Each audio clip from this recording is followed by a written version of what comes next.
Good morning. I call this hearing to order. Without objection, the chair is authorized to declare a recess at any time. I want to thank everyone, especially our witnesses, for joining us today for our committee's hybrid hearing. I want to make sure to note some important requirements. Let me begin by saying that standing House and committee rules and practice will continue to apply during hybrid proceedings. House regulations require members to be visible through a video connection throughout the proceeding, so please keep your cameras on. And remember to remain muted until you are recognized to minimize background noise. In accordance with the rules established under HR 965, staff have been advised to mute participants only in the event there is inadvertent background noise. For those members here in the room, I urge members and staff to wear masks while in the hearing room, and I thank you in advance for your commitment to a safe environment for all here today. Secretary Mnuchin, Administrator Carranza, welcome to the Small Business Committee, and thank you for being here today. Let me start by saying I want to give a sincere thank you to all the staff at both your agencies who have worked tirelessly over the last few months responding to this crisis. I am deeply appreciative of all the work which helped support millions of American jobs in a moment of unprecedented uncertainty. These are extraordinary circumstances, and I would like to paint a picture for you of the magnitude of the devastation that small businesses are going through right now. Back in March, it became clear that COVID-19 will tear through our communities, leaving almost no sector of our economy unscathed. And the hit on small businesses was, in many cases, deeper and grimmer than their larger counterparts. I have been on phone calls with small business owners in my district who have been mainstays in the community for decades, who have lived through 9/11 and the Great Recession and are now holding back tears, telling me that if we do not do more to fix PPP and find long-term solutions, that they cannot imagine their business, their source of income for themselves and their employees, to survive the COVID-19 pandemic. In fact, about 110,000 small businesses have already closed their doors permanently, and an estimated 7.5 million additional firms are at risk for the same fate. And on top of all that, they turn on the news and see headlines like Trump friends and family cleared for millions in small business bailout, and SBA exempted lawmakers, federal officials from ethics rules in $660 billion loan program. Let me tell you, that is a gut punch to the small businesses that this program was intended to serve, the ones that didn't have the top-notch financial connections to quickly get a PPP loan. And while we are grateful to SBA for providing data that I have been calling for since the start of PPP, it is not secret that there have been errors that are cause for concerns. I am troubled by the Bloomberg News report that at least 226,000 loans were likely misreported by congressional districts, making it even harder for us to understand how businesses in our district fared in the program. Meanwhile, a report from the New York City Comptroller suggests that PPP loans were made in greater frequency in states that were less hit by COVID-19 than in epicenters like New York City. And as we all know, the pandemic has been especially unforgiving for our communities of color. Minorities have borne the brunt of the health consequences of this terrible virus. We cannot let their businesses also disproportionately bear the economic consequences. According to a survey, a mere 12% of Black and Latino business owners who apply for PPP loans reported receiving what they asked for, and nearly half anticipated being forced to close permanently in the near future. And we don't even know how Asian and Native American business owners fared because demographic data wasn't asked to be voluntarily provided. That is why collecting demographic data on these loans was imperative. I will continue to press to set aside more resources for minority and women-owned businesses, and I hope that we will commit to do more for these businesses in what we are sure to be tough months ahead. I am sure you both can understand many in our country are frightened. They are angry and they are hurting. We are here today to bring transparency and accountability to ensure that America knows they have a government that works as well for them as it does for the well-connected corporations and friends of this administration. As lockdown orders started in March, storefronts were shuttered and waves of layoffs were taking place. In response, Congress provided relief to reeling business owners and their employees. First, Congress established the Paycheck Protection Program, or PPP, to provide forgivable loans to businesses and nonprofits for mainly covering payroll.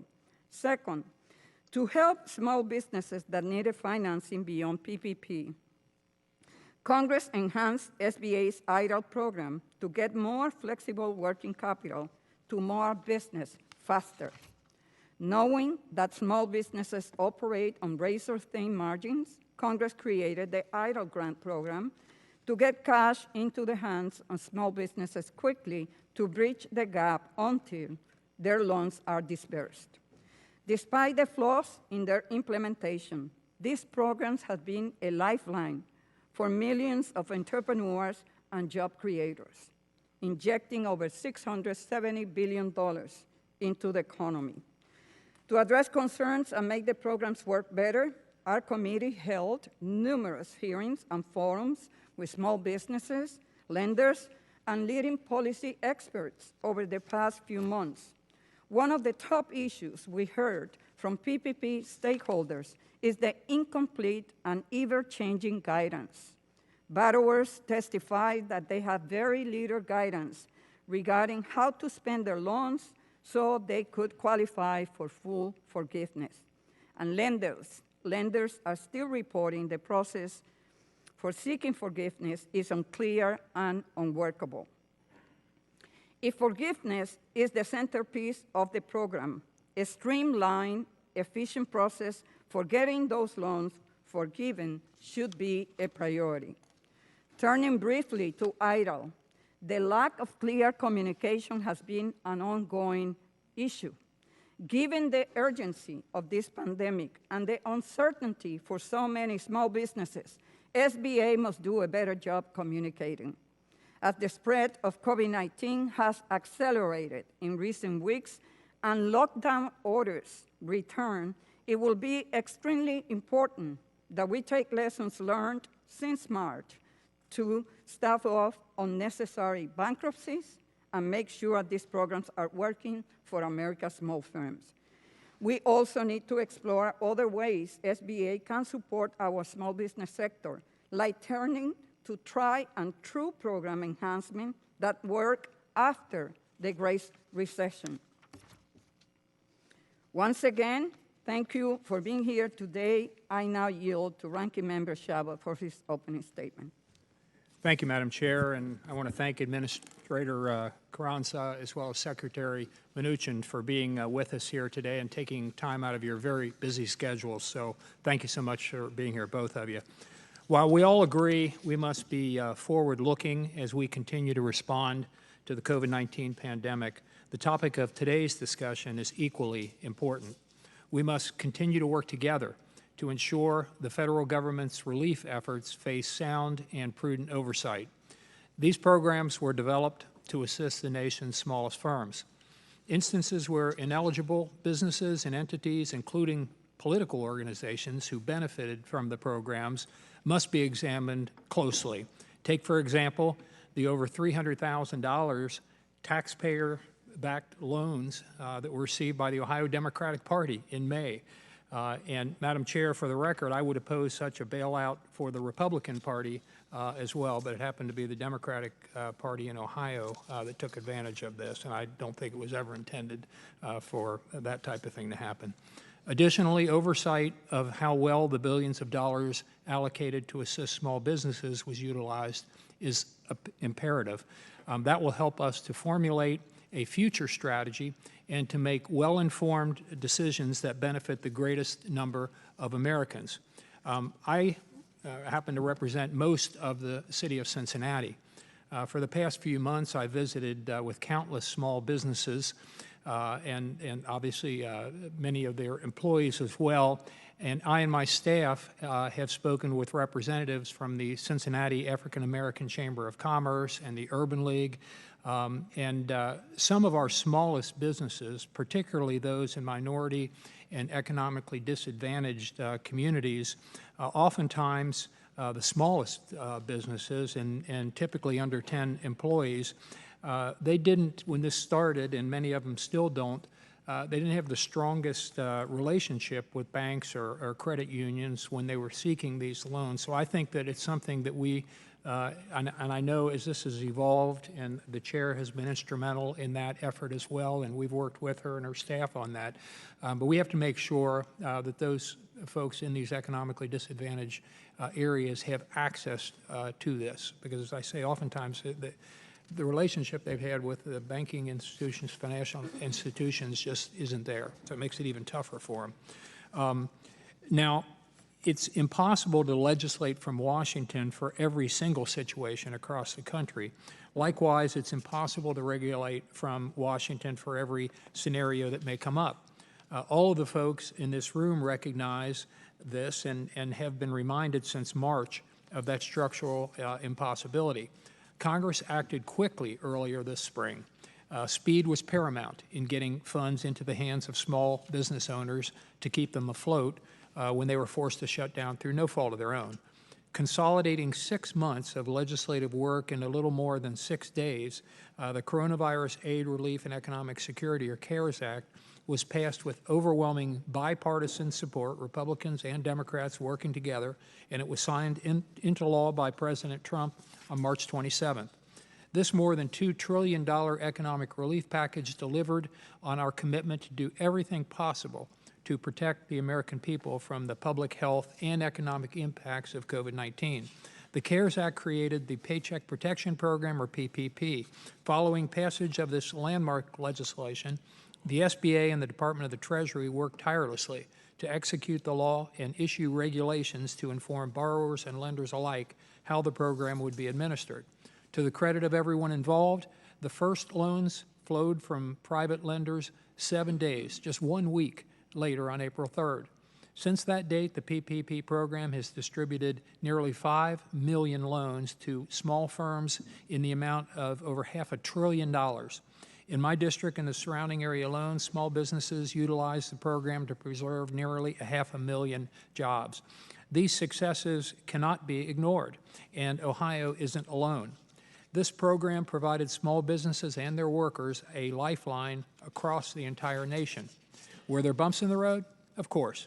As I stated earlier, it's very difficult to get a program this size up and running in a week. Have there been communication issues between the federal government and the lenders and the borrowers? Undoubtedly. But that is one of the reasons why we're here today. We must examine and learn from the past and prepare for the future. Unfortunately, there are still challenges that are presenting obstacles for the nation's smallest firms.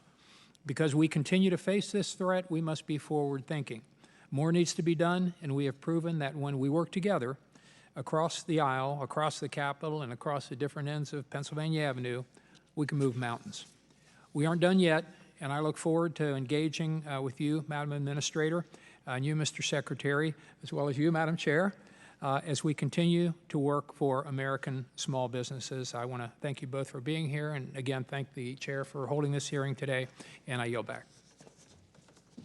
Thank you, Mr. Chabot. I'd like to take a moment to explain how this hearing will proceed. Each witnesses will have 5 minutes to provide a statement, and each committee member will have 5 minutes for questions.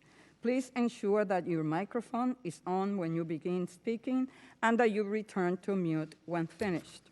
With that, I would like to introduce our witnesses. Our first witness today is the Honorable Jovita Carranza, Administrator of the SBA. Administrator Carranza has an inspiring background. Born in Illinois to an immigrant family from Mexico, she began her career at UPS as a part-time employee, ultimately climbing the corporate ranks to become president of Latin America and Caribbean operations. In 2006, President Bush named her Deputy Administrator for the Small Business Administration, and most recently was the Treasury of the United States. Welcome back to our committee, Administrator Carranza. Our second witness is the Honorable StevenMnuchin, the Secretary of the U.S. Department of Treasury. Mr. Mnuchin has a successful career as a banker at Goldman Sachs for multiple decades before leaving to join other hedge funds throughout the 2000s. He was appointed Treasury Secretary by President Trump, where he has served for the last 3 years. Welcome to the House Small Business Committee, and thank you for joining us today, Mr. Mnuchin. Administrator Carranza, you are recognized for 5 minutes. Thank you, Chairwoman. Thank you. The mic is not on? It says green and talk. Okay. Maybe bring closer to you. Yes. Can you hear me now? Now. Okay, now. Right. Thank you, Chairwoman Velasquez, Ranking Member Chabot, and members of the committee for the invitation to testify this morning. I'm eager to update you on the progress that has been made by the agency in helping small business weather the coronavirus pandemic. Since March, the SBA has processed more loan volume than it has in the entire 67-year history of the agency. As of this morning, the PPP has approved nearly 5 million loans for over $518 billion in much-needed fiscal relief to America's small businesses. We administered this first-of-its-kind program with an eye toward equity, recognizing that this pandemic has been particularly harmful to socially and economically disadvantaged businesses.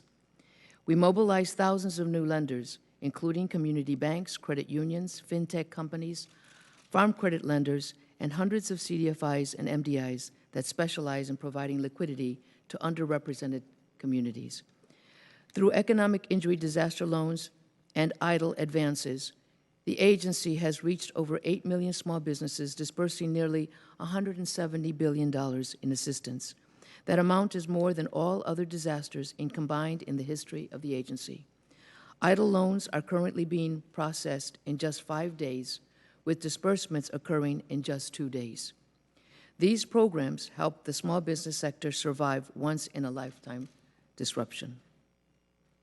Since early June, I've made a concerted effort to personally speak to businesses left reeling by this pandemic and to financial institutions so that I can see for myself what is working and where improvements need to be made.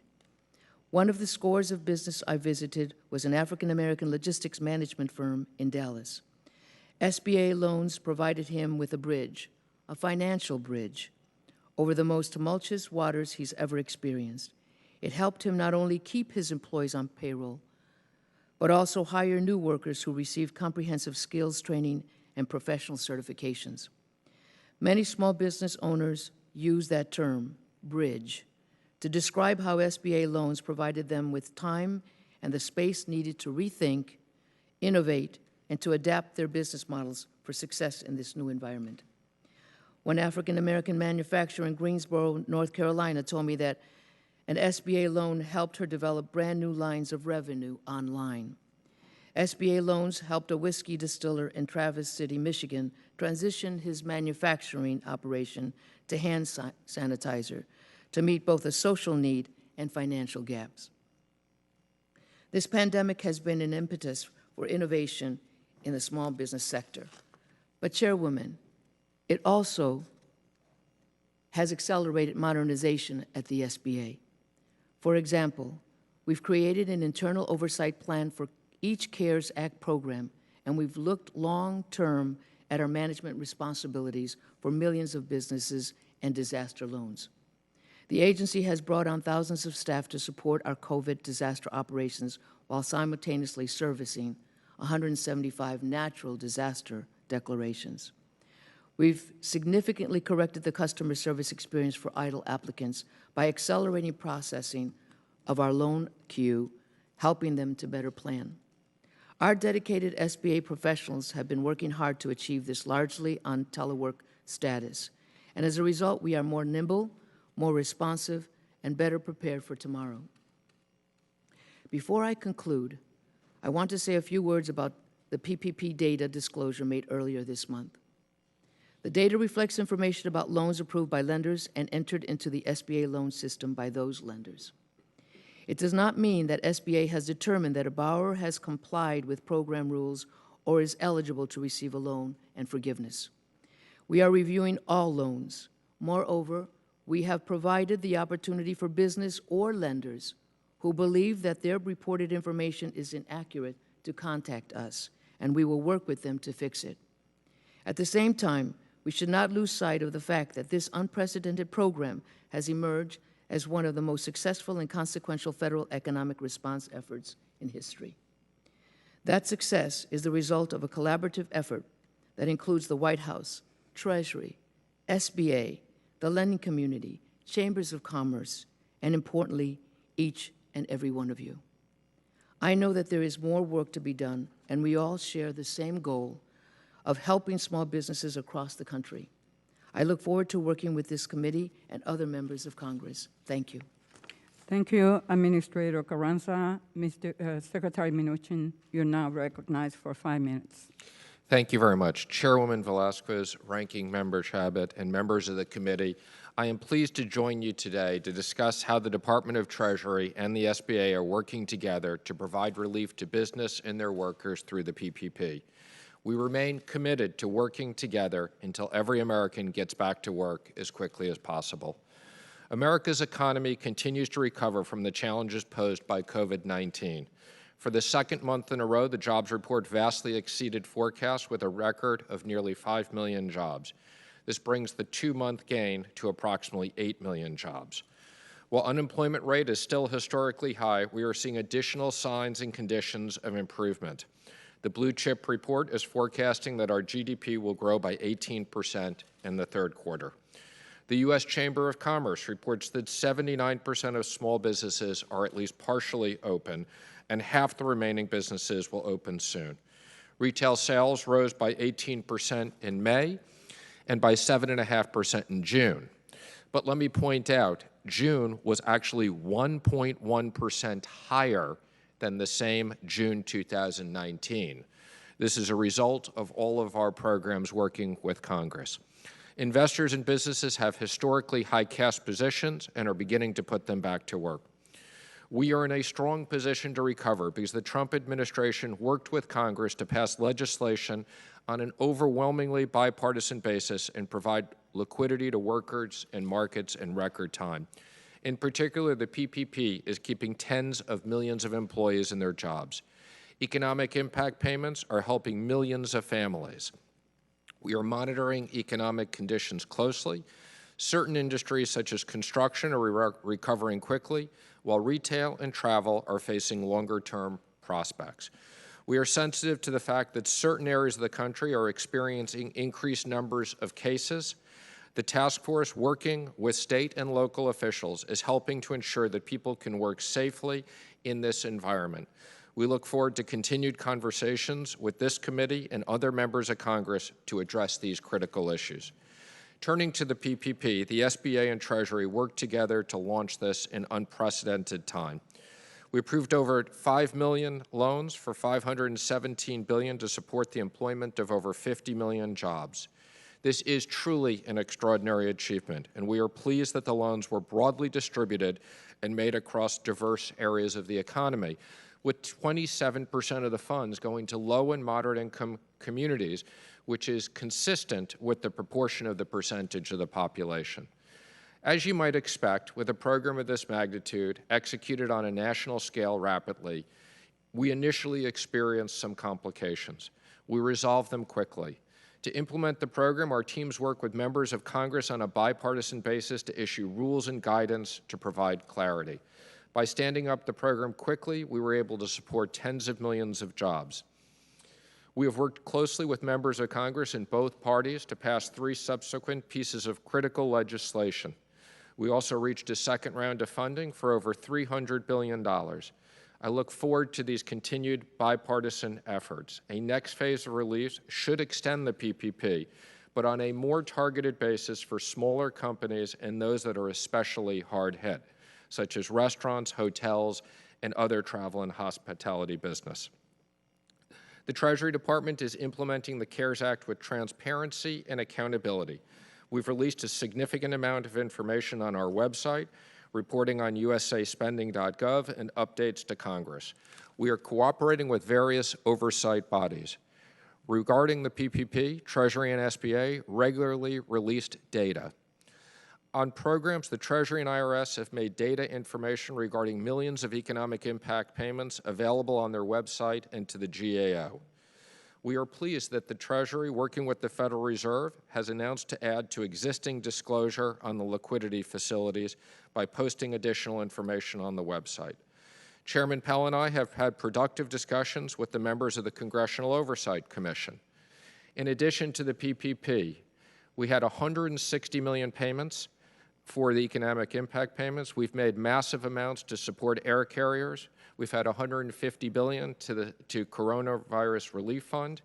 The Federal Reserve facility is up and running. I'm pleased to announce that Main Street made its first loan for $12.3 million to doctors' offices consisting of 15 practices in Wisconsin. The lender was Starion Bank, a family-owned $1.2 billion community bank. There's a $50 million construction loan, which will save over 3,000 jobs in the working. I look forward to working with Congress next week on a bipartisan basis to pass additional legislation. I'd like to thank the members of this committee for working with us to help the American people, and I look forward to answering your questions. Thank you, Mr. Secretary.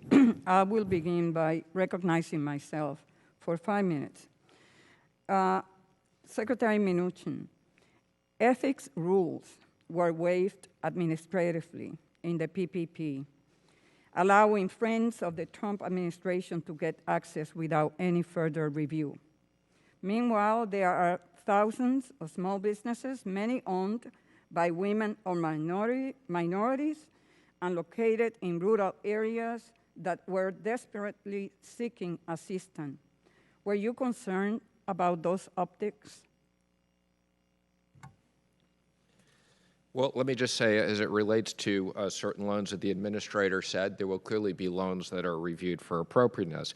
But let me just comment on the conflict of interest rules. I had very specific discussions with Senator Schumer and McConnell on the conflicts rules, and it relates to the direct loans from Treasury and the loans from the Federal Reserve.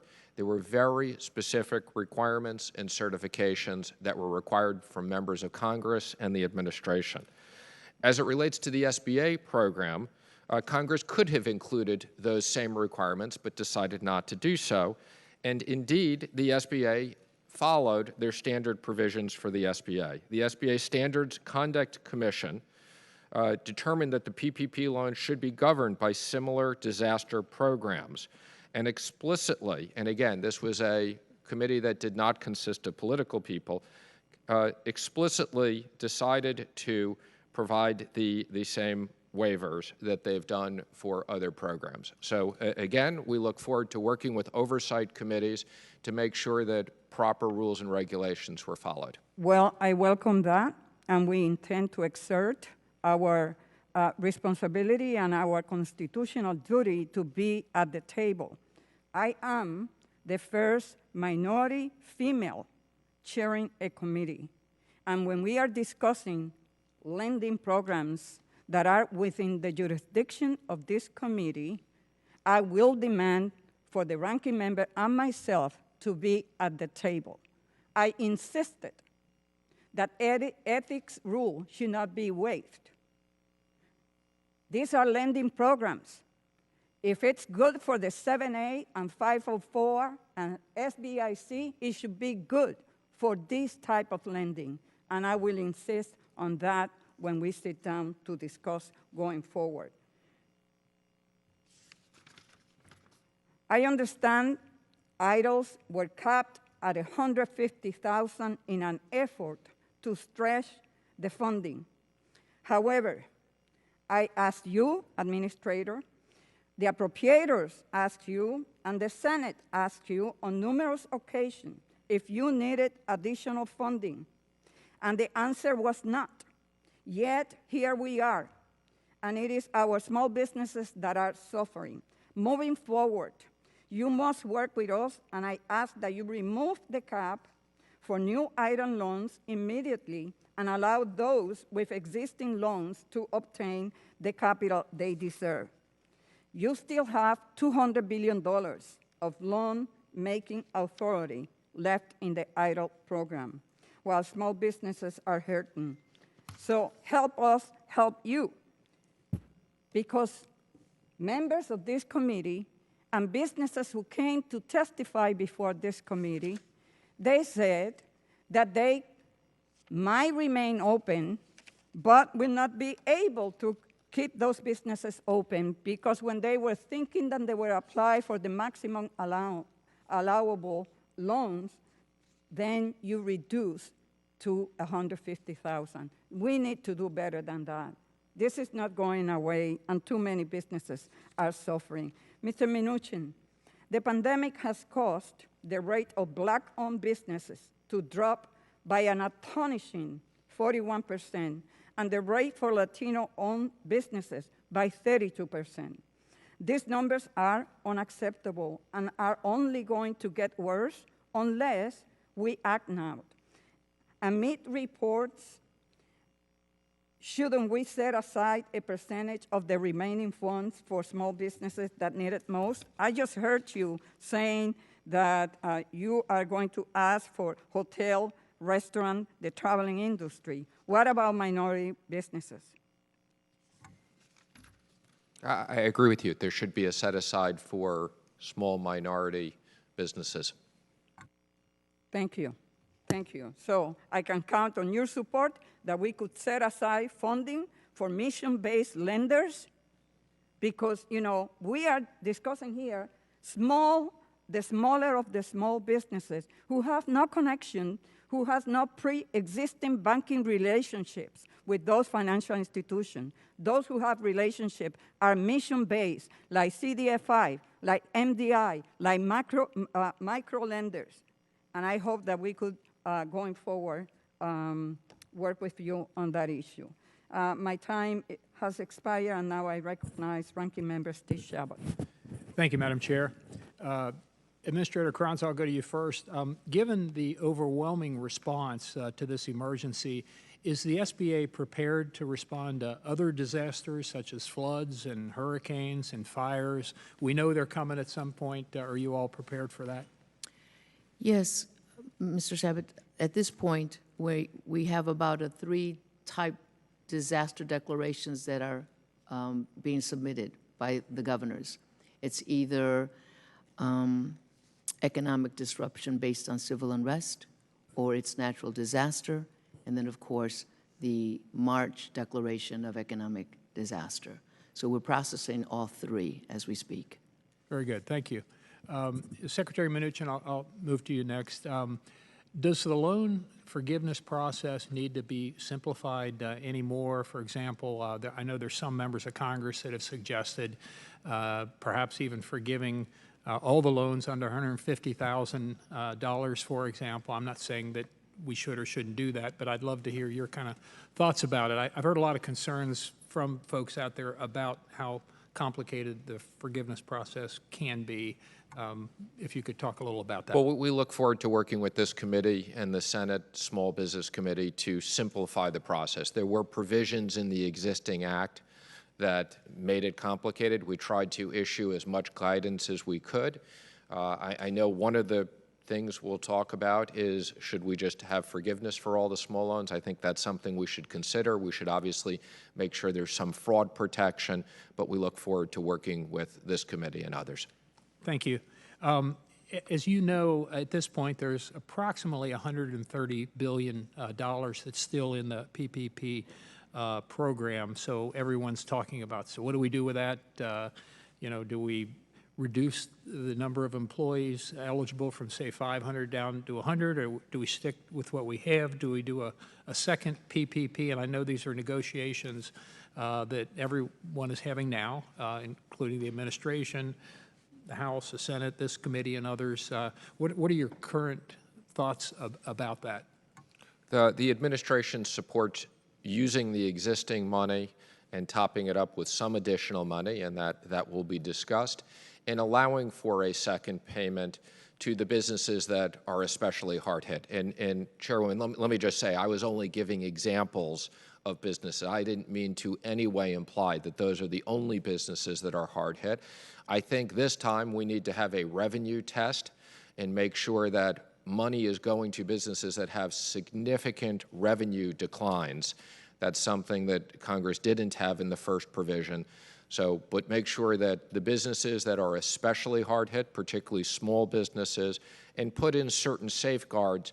So some of the types of people we saw that took out loans, and I look forward to working with Congress. If Congress wants to put back in the conflict rules, we're more than happy to work with Congress.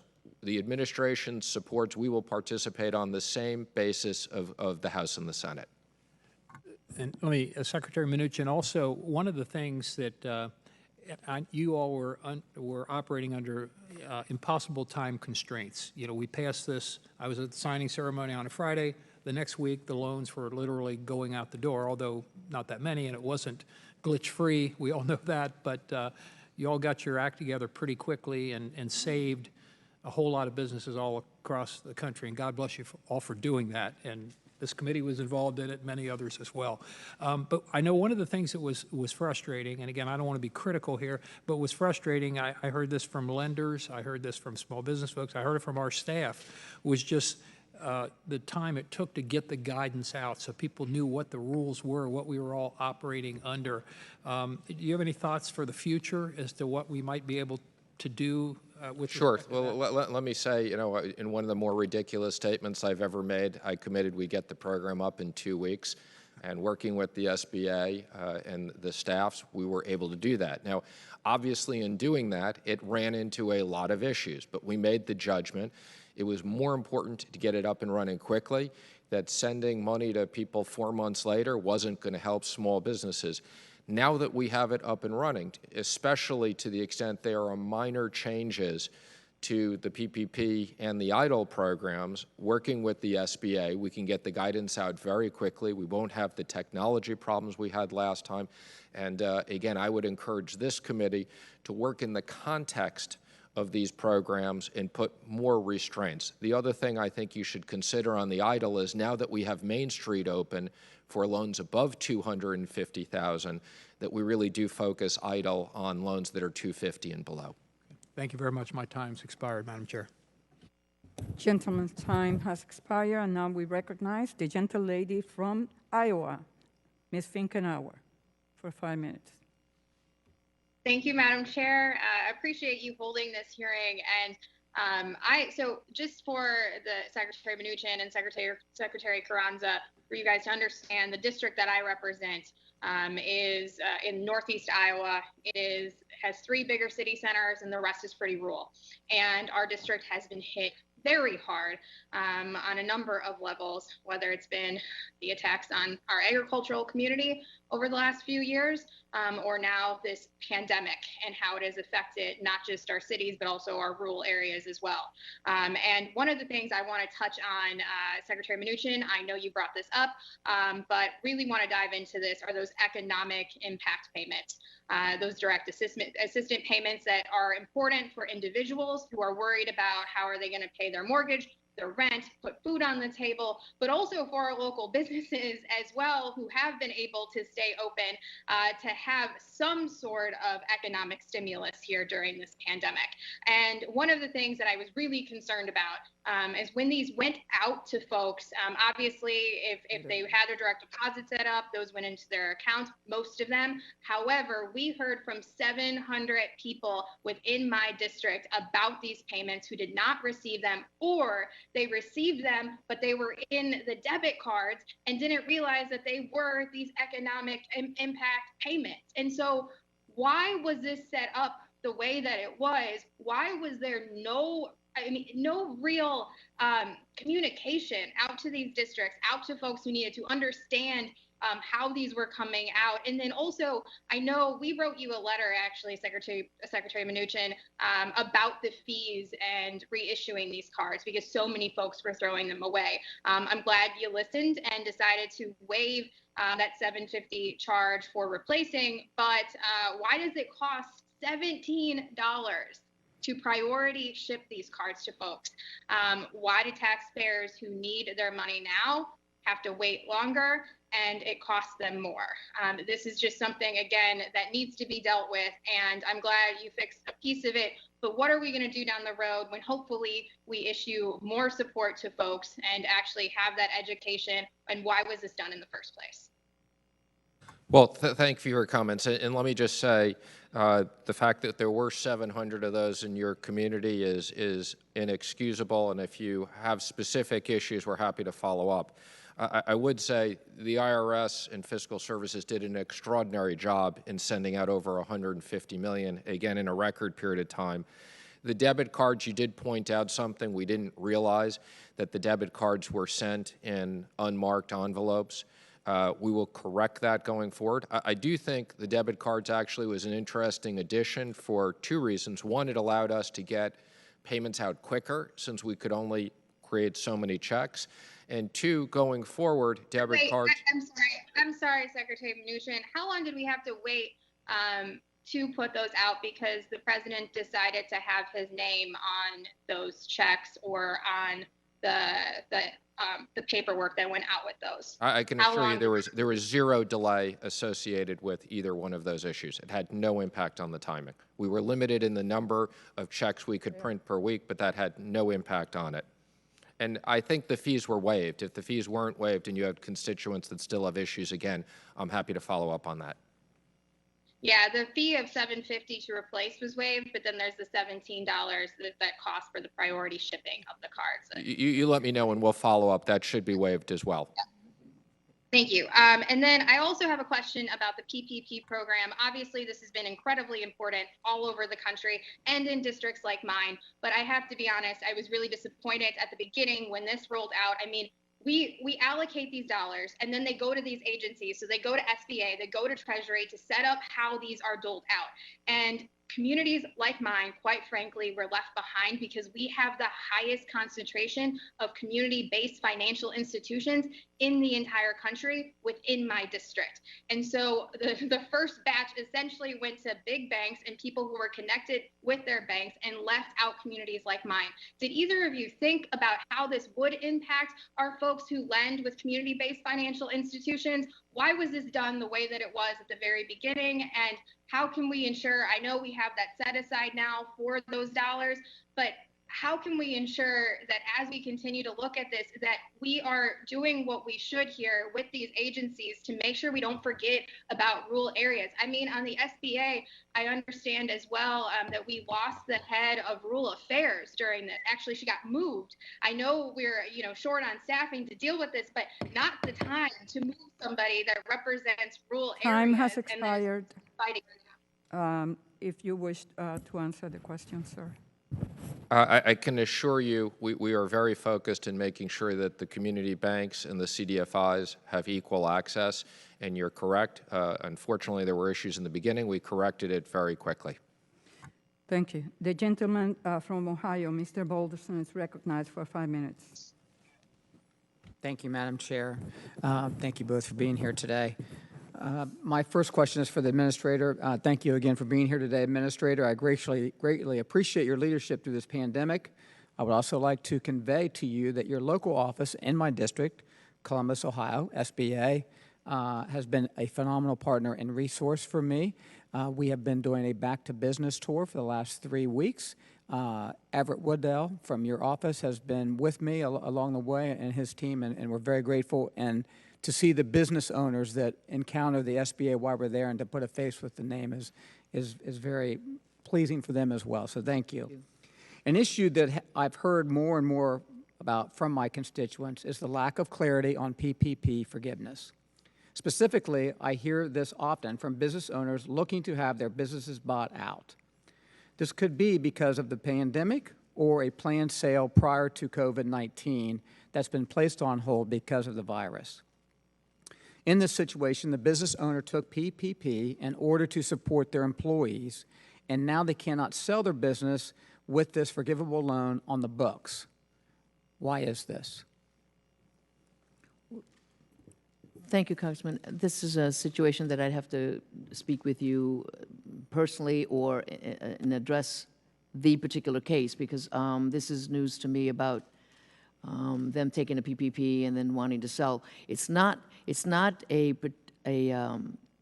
new incident where small businesses that are ready to sell because they don't care to go through another pandemic or another crisis. They're in a position and interested in selling their company, but the PPP or the idle loan issue was not raised when we had those discussions. But I have experience similar to you that there are businesses that are ready to sell. But I'd have to look into, and I'll concur with the Treasury on how to manage that situation where, in the forgiveness, we haven't addressed that at this point. Okay. An entity wanting to sell their firm and they have a loan. We will work with you on that. Yes. In the business, one, for example, that I've been in communication with, they were doing an exchange in January before the pandemic hit. So this is, most of them that I've been in contact with have been having this issue before the pandemic even started. So we will work with your office and address that. Thank you very much. Look forward to it. Mr. Mnuchin, thank you. My next question is for you. I've introduced legislation with my colleague from across the aisle, Congresswoman Brenda Lawrence, that would provide a tax credit for small businesses to purchase and install PPE and related safety equipment. This legislation would help small businesses that are suffering financially under the weight of mandatory closures be able to afford the personal protective equipment required to reopen their doors. Are you open to working with myself and Ms. Lawrence to ensure our small businesses are safely prepared to welcome customers again? Yes, absolutely. And I'm not familiar with the specific legislation, but I like the concept a lot. Appreciate it. It's up to $25,000 tax credit, so thank you. Look forward to that. Administrator, back to you. If a business owner decides to use personal finances, monies that's not associated with their business, to pay off their PPP loan in order to move forward with the sale of business, they just have to eat this as a loss. And again, that may be something that you and I may need to sit and discuss.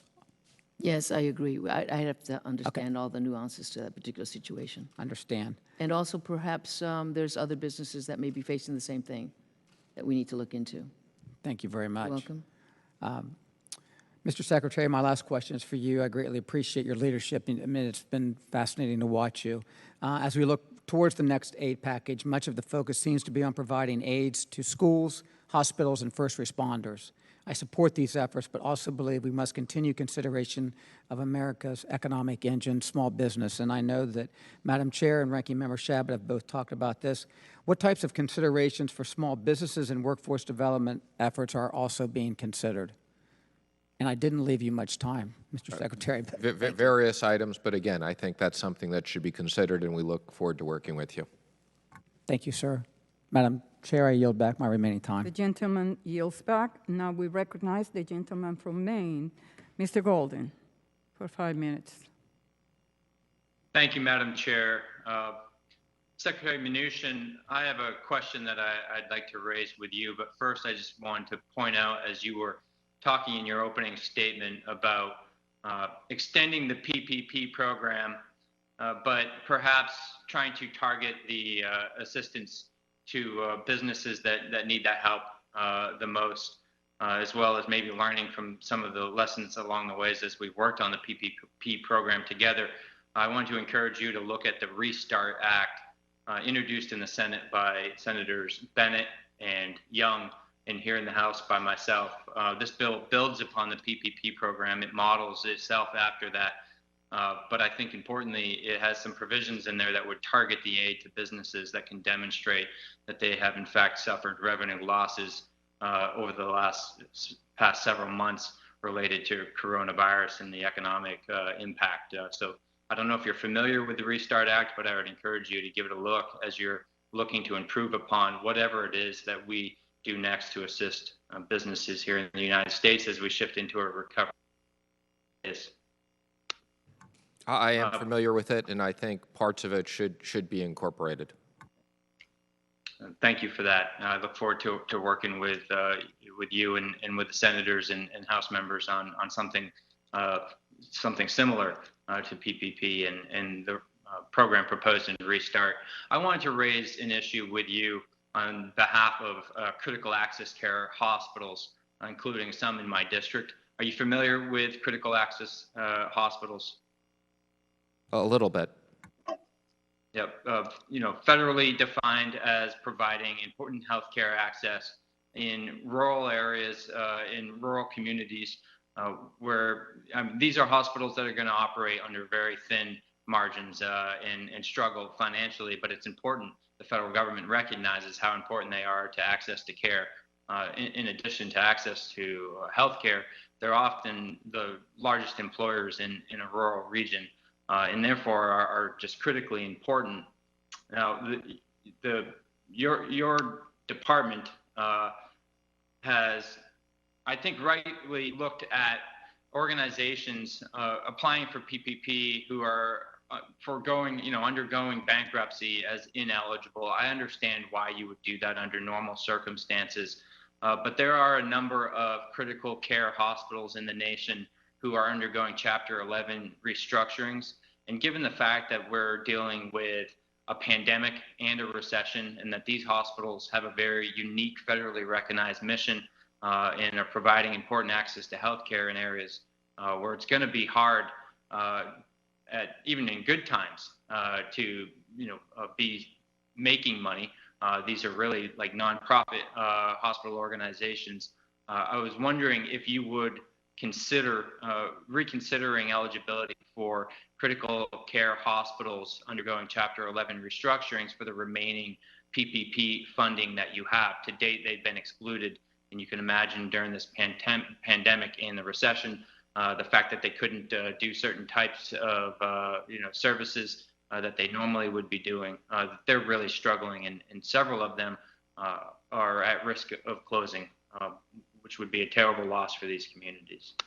I'm very sympathetic to those types of hospitals, and we look forward to working with you and considering that. Well, I appreciate that very much. As you know, the Treasury and SBA have been able to make some changes in the program for eligibility for organizations to include some nonprofit hospitals that are tax exempt under Section 115 and hospitals owned by state or local government as well as others. But I think that those jobs obviously very important in rural communities, but even more important is ensuring the access to care is preserved. And they have been applying for PPP. They were rejected.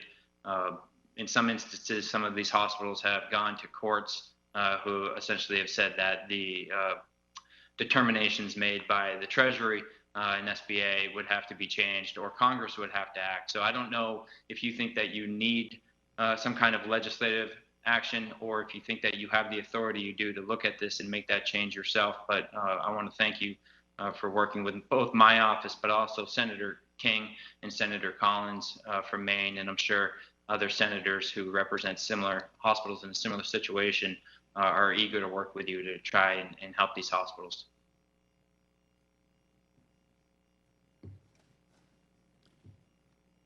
The gentleman's time has expired, and now we recognize the gentleman from Oklahoma, Mr. Hearn. Thank you, Madam Chair, Ranking Member Chabot, Mr. Secretary, Administrator. Thank you both for being here in person for this. This is, I unprecedented times. Mr. Secretary, our office has dealt with many people who have waited weeks and weeks for their unemployment checks to get approved at the state level, hundreds of thousands across the country, I'm sure. As you may remember, we discussed this on a phone call over 4 months ago, where we noted that under the current capacity, states were ill-equipped to handle the influx of unemployment applications. To combat this problem and to keep hardworking Americans employed, Congress worked in a bipartisan way, unprecedented actually in today's times, to establish the Paycheck Protection Program.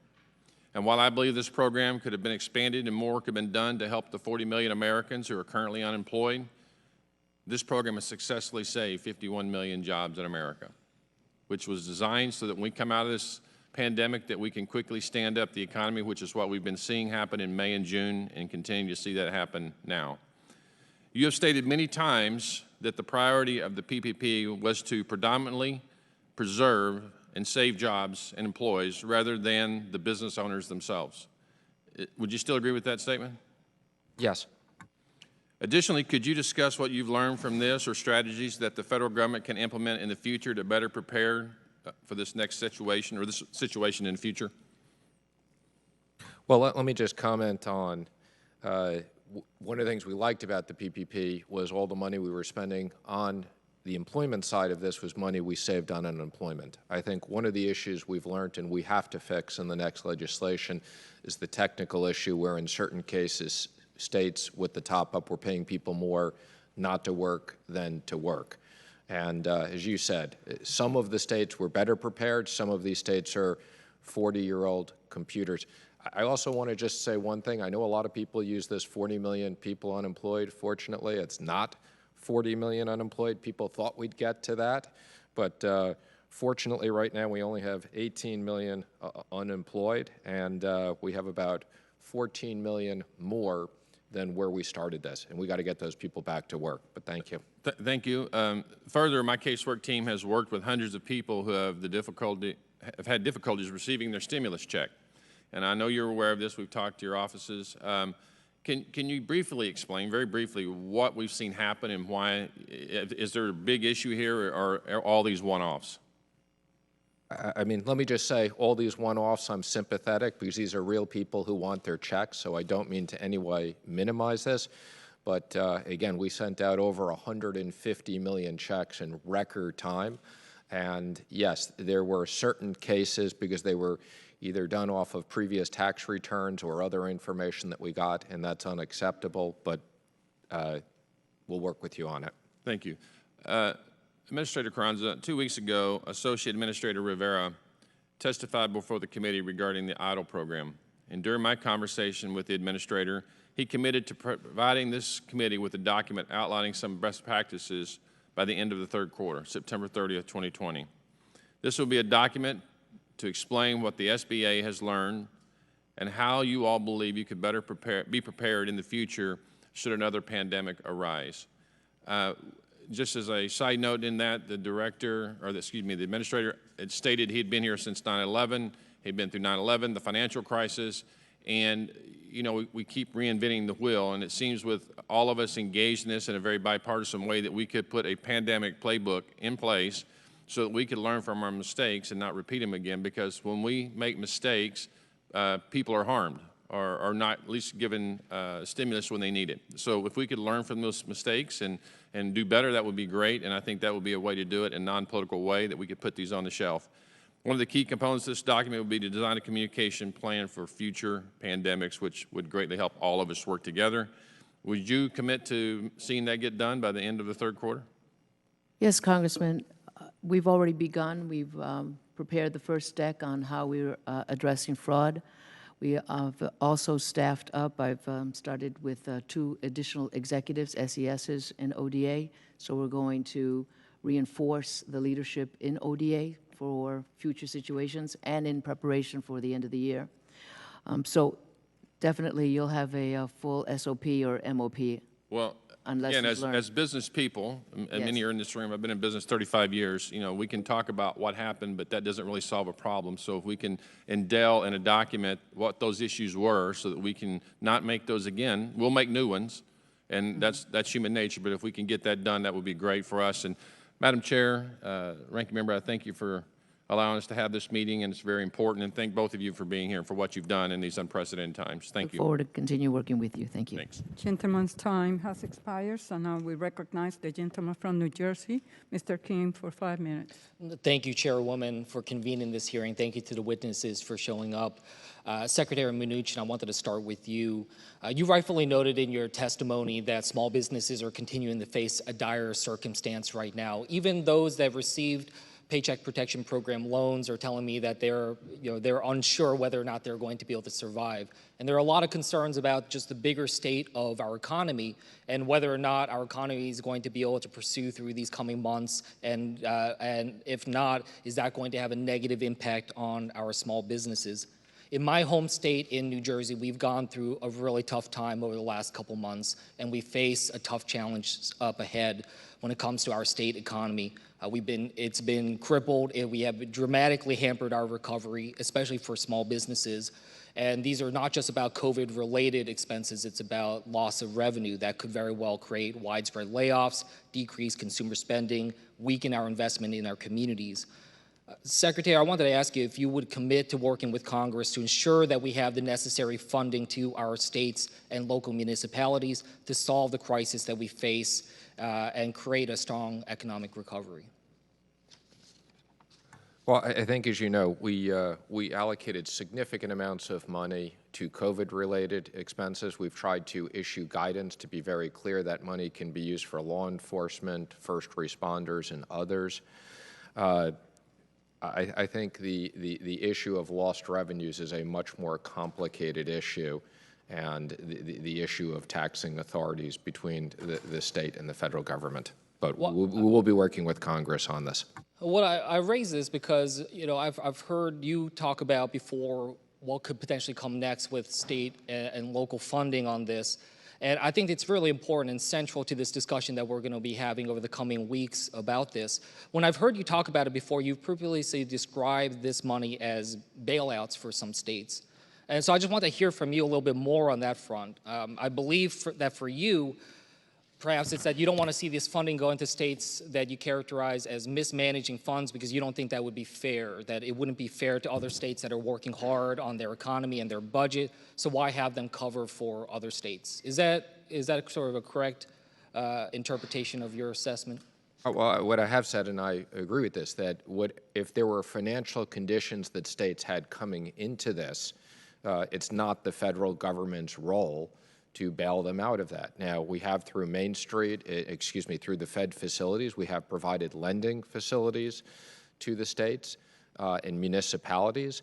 But the issue of taxing authority, the federal government has taxing authority and the states have taxing authority. So where there are lost revenues, I think there is a fairness issue of how those get allocated across the country. Well, I agree with you that there's a fairness issue here at stake. And in New Jersey, our state only gets back somewhere around 75 cents to 81 cents for every dollar that we put into the federal government. It's one of the lowest in the nation. Other states get back well over $1, some $2. Kentucky gets back about $2.35 last I saw. So I guess I'd ask you, is that fair? Is that fair to the residents of New Jersey? Yeah, well, let me just say, I've lived in New York and California, and both New York and California cite those numbers as well. Mm-hmm. I don't believe that is an appropriate number because the answer is more rich people live in those states. And because of the way we have taxes and the rich people are the ones who pay the preponderance of federal taxes, I don't believe the calculation as a result is the right way to look at things. Okay, well that's helpful for me to understand how you're approaching this problem, and I want to continue to work with you on that because from my standpoint, if New Jersey is often calculating that we give into the federal government about $20 billion more than what we get back every year, I think there is an issue of fairness here, and I really don't want us in the middle of a pandemic to get to a situation where we're trying to pit states against each other. We saw that with personal protective equipment, and now with funding, I think there's a chance for us to really come together here and try to think about this, especially when we know that current and former Fed chairs all have said and reportedly warned that economic recovery could be hampered if we do not appropriate more aid to state and localities. Just switching gears here at the very end, Administrator Carranza, I understand that the economic injury disaster loans were capped at $150,000 to ensure all borrowers could access the funds. However, this policy shortchanged many businesses. So I wanted to ask you, moving forward, will you commit to removing this cap for new EIDLs and to allow the existing loans to obtain more funding in phase 2? Congressman, what our experience is currently is that the average loan has dropped from 63 to 57,000 down to about 37,000 since we've opened in July, excuse me. And so at this point, the operating expenses that people apply for are not hitting the cap in great numbers. About 1% of the applicants are pursuing that amount. 80% of the loans that we have processed come in significantly under the 150,000. But I will continue assessing it. We're reviewing that on a daily basis, Congressman. So I look forward to working with your office. Thank you. Would you yield? If there's any time to, Thank you. well, we are over time. But I expect for you to lift that cap, especially when there are other states that are facing now the pandemic. You cannot predict if any business from those states will need more than 150,000. So the fact that now from those other states, you're not getting those type of applications or that type of amount doesn't mean that that will apply to every other. Businesses should have the opportunity to be able to apply for over 150,000 if that is what they need. Congresswoman, at this time, since we opened up the portal, we have an additional 5 million applications. We have probably about 15 to 20 days remaining with the remaining funds. So if I keep that level of 150, I will be able to service 5 more million small businesses. But from the beginning, appropriators, myself included, Senator Cardin, and some of the senators asked you if you needed more than what we included in the bill. And you said yes. So come to us. Tell us when we ask if that is enough. Yes, I will work with your office. Thank you. And now we recognize the gentleman from Minnesota. Who's Thank you, Mr. thank Stauber. you, Chair Velasquez Yes, and Mr. Stauber. Ranking Member Shabbat. I also want to thank the 2 witnesses for being here today. So Secretary Carranza, this kind of follows what the chairwoman just talked about. I first like to share with you some concerns that I've heard from my constituents, and it seems that the SBA has taken some liberties to reduce the cap of loans given out from 2 million to 150,000. Well, this is likely to ensure the maximum number of businesses receive some sort of funding during this crisis. My constituents are rightfully upset. They feel that they are being cheated out of what they were promised by their government. I heard from your colleague, Mr. Rivera, on this issue a couple of weeks ago, but I wanted to give you the opportunity to respond today. Yes, Congressman. I also receive emails where their calculation on operating expenses may have not reached the 150,000, and we have taken those under special reconsideration and looked at ways where we could increase that amount. Secondly, to exceed the 150,000 at this given time would be premature because we have 5 million applications currently. As I stated to the chairwoman, if there are needs for funds, then we will bring that up for discussion. What we do with the applicants that need more fund is we counsel them that there is the PPP program also that's a forgiveness loan, and we provide technical assistance. We don't influence, nor do we recommend. We just share that there's also another option that they can consider.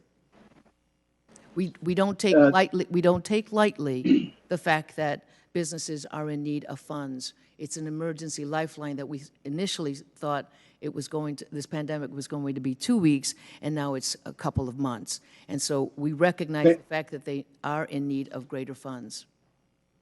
Thank you, Madam Secretary. You know, as I've said before, the SBA and the Treasury were given a nearly impossible task. And while there have been some bumps in the road, we appreciate the work that you, Secretary Carranza and Secretary Mnuchin, and your respective teams have put into helping the small businesses across this nation during this pandemic. My last question will go to Secretary Mnuchin. You know, shifting gears a little bit, I've been hearing from local grocery stores and convenience stores of the coin shortage.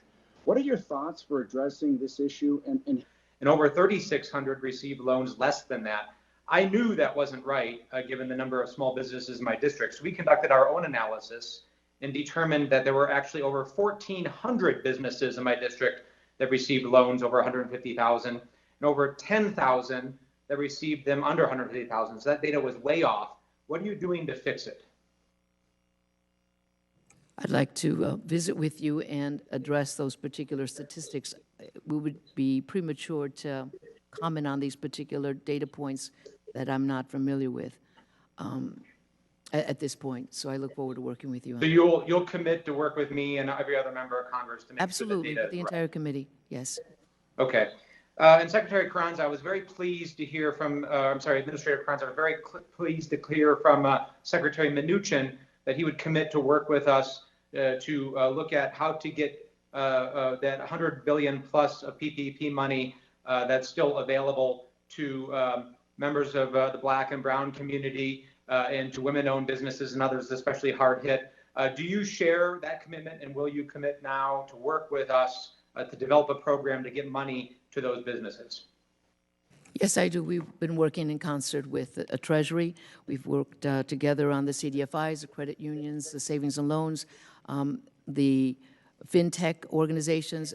Many of these community banks are the ones that are very specialized in providing funds to these particular underserved communities. So we're working in tandem. Definitely, I agree with Thank you. Secretary. I appreciate that. Thank you. Thank you. I appreciate that commitment, Administrator. Secretary Mnuchin, to you, you've had a long career in investment banking and banking, correct? I haven't been in investment banking in close to 18 years, but I've been in banking. In banking. And when you are in banking, you advise your banks on where to send money and to whom to give loans and funds to, correct? No, I didn't. I had a regional-based bank. I didn't advise where to give money. I was served on a loan committee, but we gave your banks would make decisions across the where board to in the send community. money to whom to give loans to, correct? I'm sorry, I couldn't hear you. Could you repeat that, please? Your banks would make decisions as to where to send money and to give loans to, correct? Well, customers applied for loans, and the bank made credit decisions.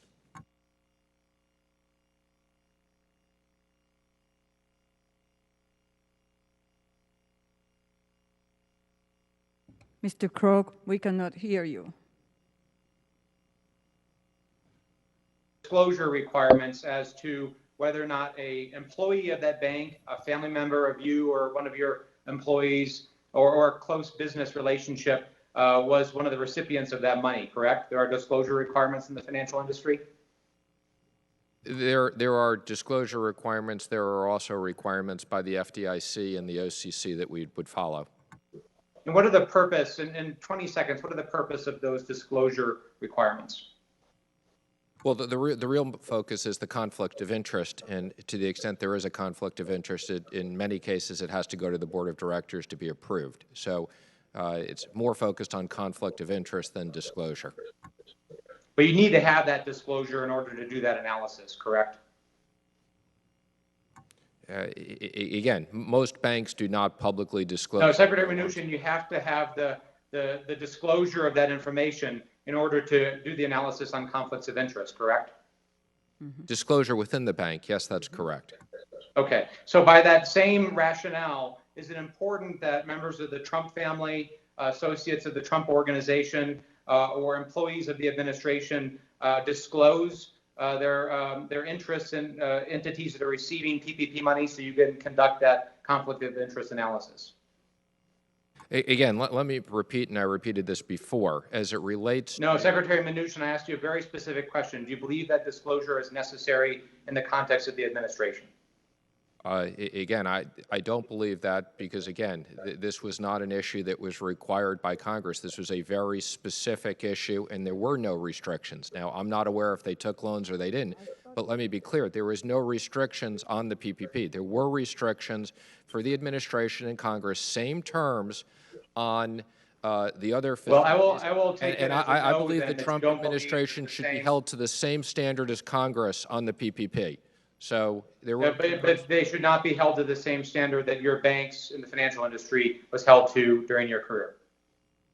Again, I think you're misrepresenting my comments on, again, conflict of interest versus disclosure.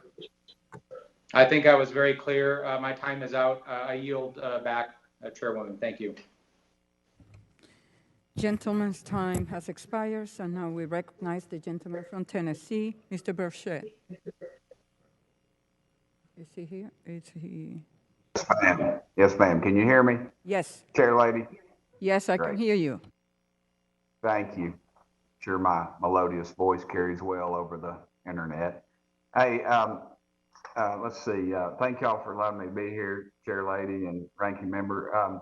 Administrator Carranza, and I might have missed this earlier. I've had some technical difficulties, having trouble hearing what people are saying. So if I've done this, you just give me the brief answer. It'd be great. As of last Friday, the SBA still does not have a portal of a process for accepting loan forgiveness applications. Why is this?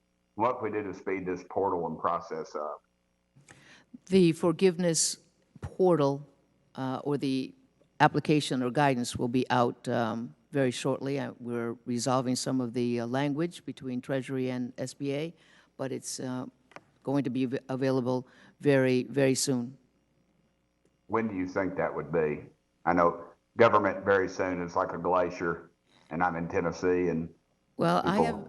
I haven't been allowed that luxury lately, not under this pandemic. So you can trust that we will work as expeditiously as we can. We're trying to make it right the first time and address all the issues that have been raised by not only the lenders but the borrowers as well. So if I can tell you if I can tell you by August, that'll be a target date. 2020? Yes, sir. Yes, Okay. sir. Yes, ma'am. Had to get that clear. Yeah, thank you. We are, yes, ma'am. Secretary Mnuchin, in your opinion, how should we, as in Congress, utilize the remaining $103 billion in the PPP funding? My suggestion is that Congress would reauthorize the program to allow for a second check, second payment to the businesses that are most hard hit. And which would those be, in your opinion? I think we should use a revenue test. So as opposed to, I don't think any specific industry should be targeted. I think that we should use a revenue test and something significant. I caught part of that earlier, but I cut out. Also, Secretary Mnuchin, do you believe the nation's smallest businesses, those with 10 or less, received the assistance they needed to survive this emergency? Many of them did. I'm sure there were some that fell through the cracks, but we are very proud of the majority of the loans went to very small businesses. Okay. And Ms. Carranza, what measures are in place for the SBA to reduce the waste and fraud that and abuse in the EIDL and the PPP? We've developed an infrastructure that is overseen by our CFO, and we have contracted a vendor as well so that we can have institutional knowledge as it relates to experience in the lending sector. So we have a very comprehensive approach to oversight, not only for the PPP, but the EIDL, but ongoing audits of the CARES Act implementation at SBA in total. Okay, do we have a flow chart or something that we could have just to talk to when we talk to our folks and our local media about that? Yes, we get inquiries. Yes, I have no hesitation reviewing what our deck looks like, our strategy appears with the committee. Look forward to reviewing that. Not a problem. If you could get that to committee, I'd be very grateful. Will do. Yes, ma'am. This year, yes, ma'am. By August, noting that August is my birthday month, so that would be great. Okay. Okay. Thank you, Chair Lady. It's always good to see you. You're welcome. Likewise. Thank you. Thank you. And I yield the rest of my time. Gentleman yields back, and now we recognize the gentle lady from Kansas, Ms. Davis. Good afternoon, everyone. Thank you, Chairwoman Velasquez and Ranking Member Chabot, for holding this very important hearing today. Secretary Mnuchin and Administrator Carranza, I appreciate the both of you appearing for this committee to answer our questions and discuss the way forward in supporting our small businesses through this unprecedented crisis. You know, we enacted the Paycheck Protection Program to ensure that our country's small businesses can keep their employees on payroll and keep businesses afloat during the crisis. And I know many small businesses in my home state of Kansas, especially the minority-owned ones, struggled to access the program during what was a critical time. And at the same time, we saw well-connected and even publicly traded companies getting these loans with little to no problems, and were even borrowing when they had already borrowed from their own executives. And I believe Kansans need to know that their tax dollars are not being used to pay back high dollar salaries of executives. And that's why I've been working alongside my colleagues on this committee to push for accountability and transparency that the public deserves. In fact, I introduced the PPP Accountability Act, which would ensure that both Congress and the public are able to see the information about the loan recipients for themselves. And I appreciate that you listened to some of these concerns and have made some of the initial data public. And you know, from this information, we know that in the Kansas third, close to 100,000 jobs were retained and preserved. And we also know that there's a lot of information. We've heard about it from some of my colleagues today. A lot of information that we still don't know, like what loan forgiveness rates will look like, the rate at which minority businesses have received loans. And this information is essential for Congress to provide the oversight that we're constitutionally mandated to provide. So I think we'll start with Secretary Mnuchin and Administrator Carranza. Can you tell us what your plans are for releasing the data of the recipients for the loan forgiveness portion here? Well, let me first say I agree with your comment on the public companies, and you know there was about $30 billion of returned, and as the administrator has said, we're going to have a very robust process to review loans before loans are forgiven. And yes, in the forgiveness process, people will be required to provide much more data, and that data will be released.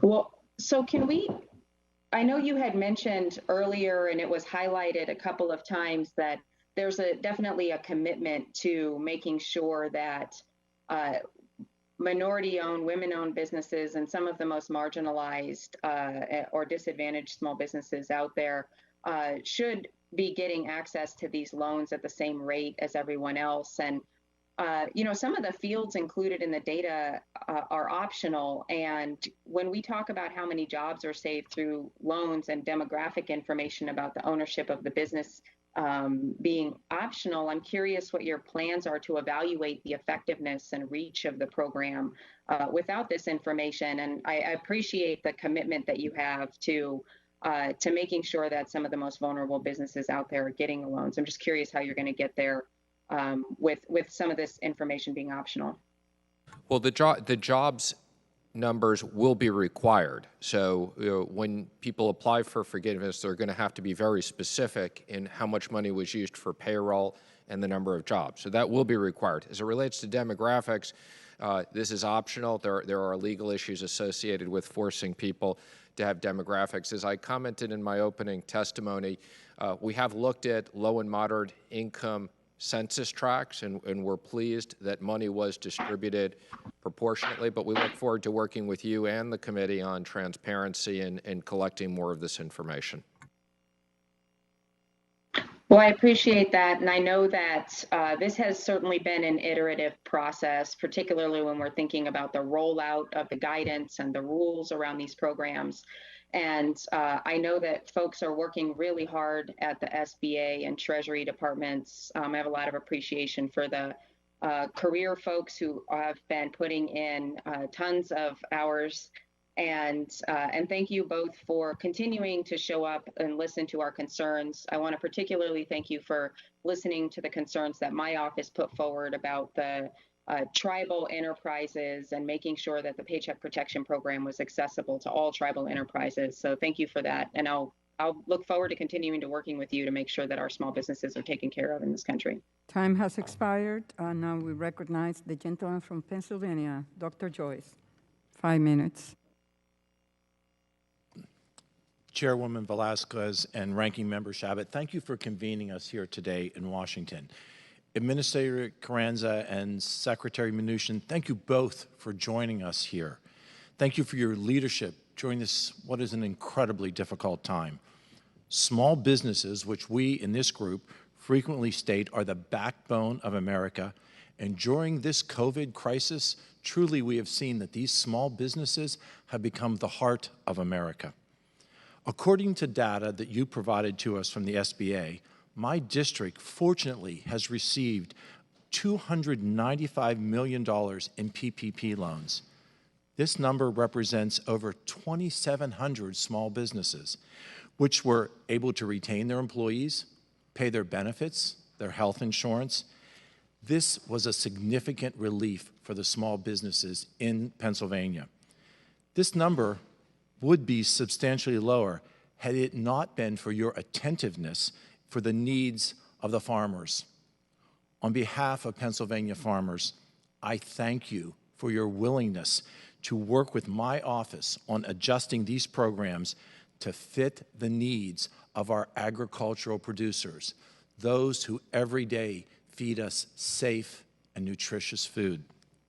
Administrator Carranza, as we continue to reopen our economy, it is possible that people may increasingly rely on the internet platforms to purchase goods and services and to even work from home. While these platforms provide enormous opportunities for small businesses, this transition could further stretch the digital divide between urban small businesses and access to affordable and reliable broadband in the rural areas who have less reliable internet options. This response to COVID-19, as you so eloquently stated, has been an impetus for innovation. Those words were very striking to those of us sitting here in the committee.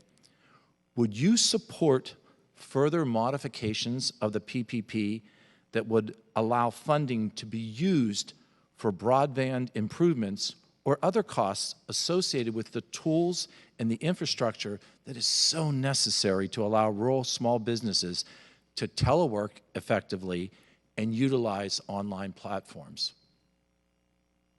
Congressman, I've always been a strong proponent of cost-effective broadband for the rural areas and the most underserved markets. And so I look forward to working with your office to continue that discussion. Yes. Thank you, Administrator. So those in our rural areas can more readily access the necessary avenues of commerce. Thank you for this consideration, and thank you for allowing us to continue this discussion and evaluate the use of PPP to support rural broadband. Secretary Mnuchin, thank you for acknowledging that utilizing the remaining funds in PPP can positively affect small businesses that have been and continue to be drastically affected by COVID. Thank you for focusing on different businesses and considering the additional economic impact and qualifying by economic impact on the businesses. I think that's a reliable model that will allow us to move forward and effectively utilize the remaining PPP funds. Thank you for your continued work with us, Secretary Mnuchin, and for the efforts to return those remaining workers to their jobs. Do you feel that utilizing the additional PPP resources will allow us to continue to see those additional workers return to full employment? Yes. Thank you both for being here today. Thank you for continuing your work, and I yield the remainder of my time. The gentleman yields back, and now we recognize the gentleman from Maryland, Mr. Mfume.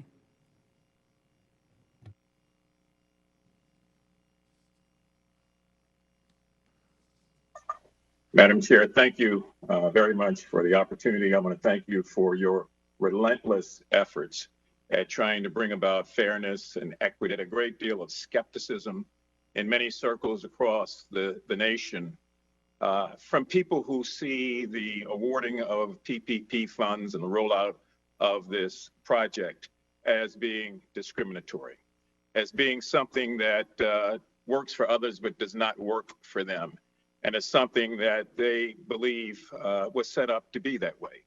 Now, people, for whatever reason, have their own beliefs and their own shortcomings and misgivings about things, but when they look at the fact that the president's lawyer received PPP funding, that members of Congress have received it, that private equity chains have received this funding, it's kind of hard to look at those persons and say, well, no, that's not the case. These are just coincidences.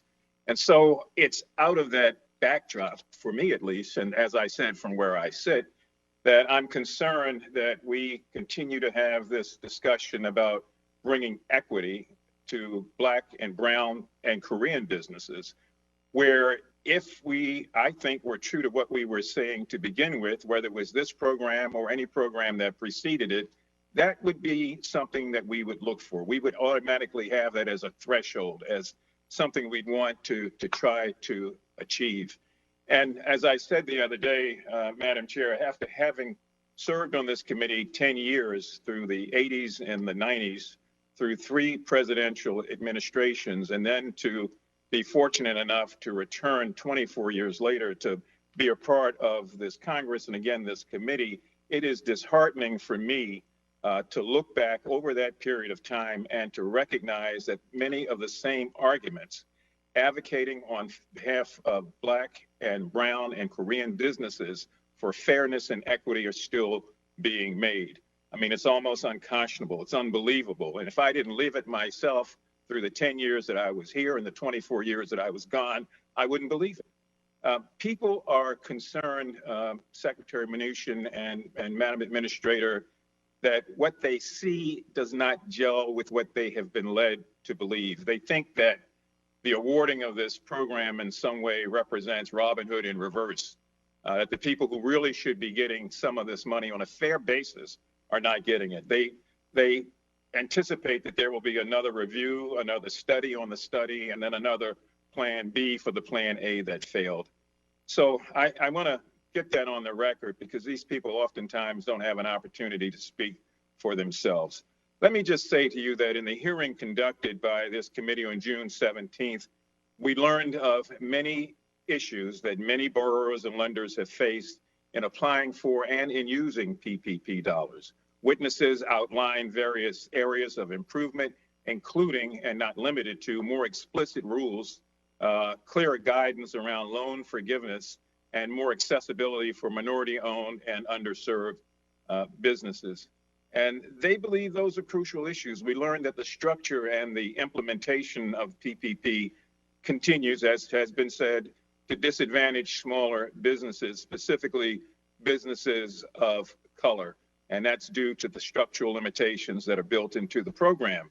I think both of you would probably agree that PPP funding is heavily dependent on traditional financial institutions and prior banking relationships. Many of those institutions have been documented to have bias in their awarding of loans and bias in their consideration of loans, not to mention a different assignment of risk for persons who may be Black, Latino, or Asian. And so those things have traditionally hampered Black businesses. And now when we get to this stage, in this juncture, persons like myself, at least, you've got to show me that this is not true. Prior to the June 17th hearing, both of you know that a letter was sent to each of your departments inquiring how and why minority businesses have had so much trouble and being denied in many instances outright for the EIDL and the Paycheck Protection Program.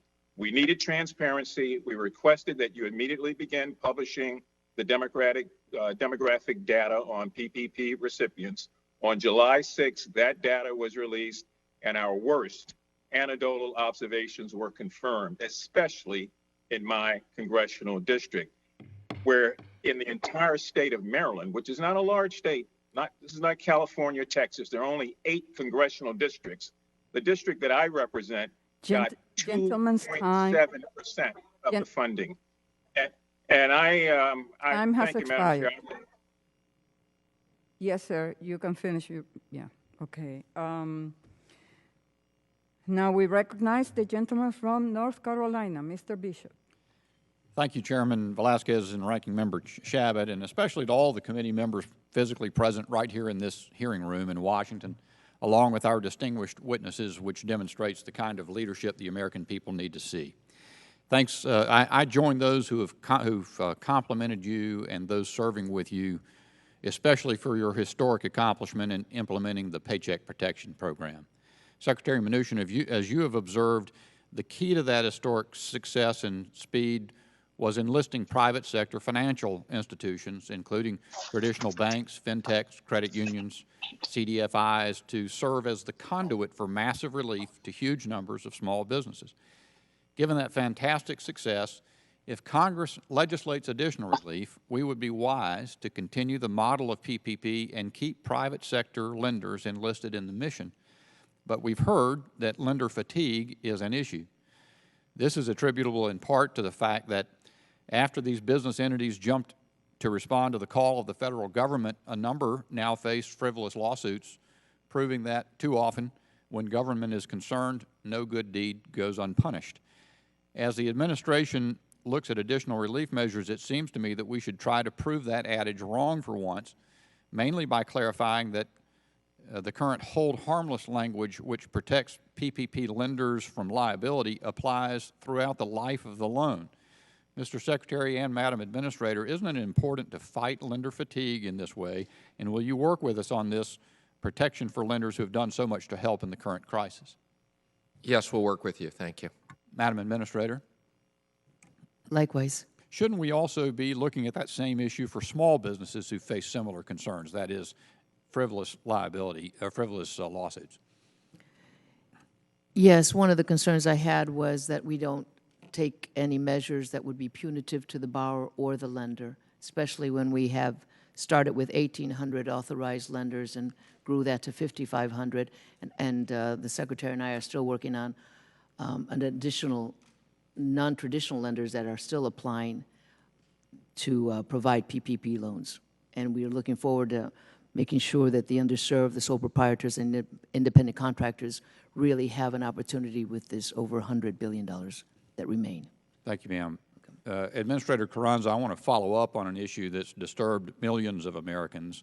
It is now widely known that abortion provider Planned Parenthood brazenly violated the law concerning business affiliation by taking $80 million of PPP loans via its affiliates. The American people want to know how the SBA failed to act in real time to prevent this wrongdoing, and how it will act quickly to compel the return of those funds and prosecute those responsible.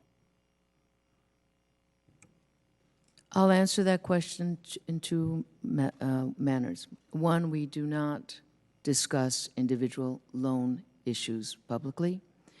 And secondly, we will be reviewing all affiliations and all loans closely. Madam Chairman, I request unanimous consent to submit for the record the May 19, 2020 letter of SBA Associate Administrator William Manger to Planned Parenthood of Delaware, Incorporated, including the investigative document request and interrogatories appended thereto.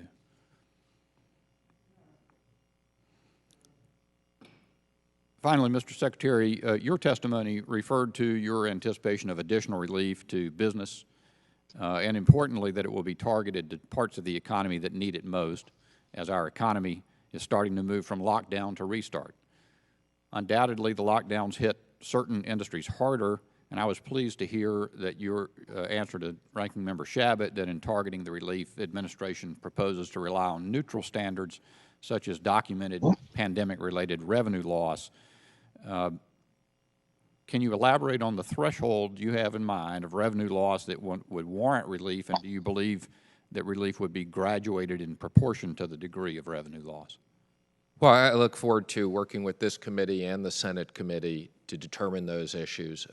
Again, as you just raised, we should look at whether it should be a specific number or graduated. So yes, we look forward to working with you. But I think it's important that we target this to the businesses that are hardest hit.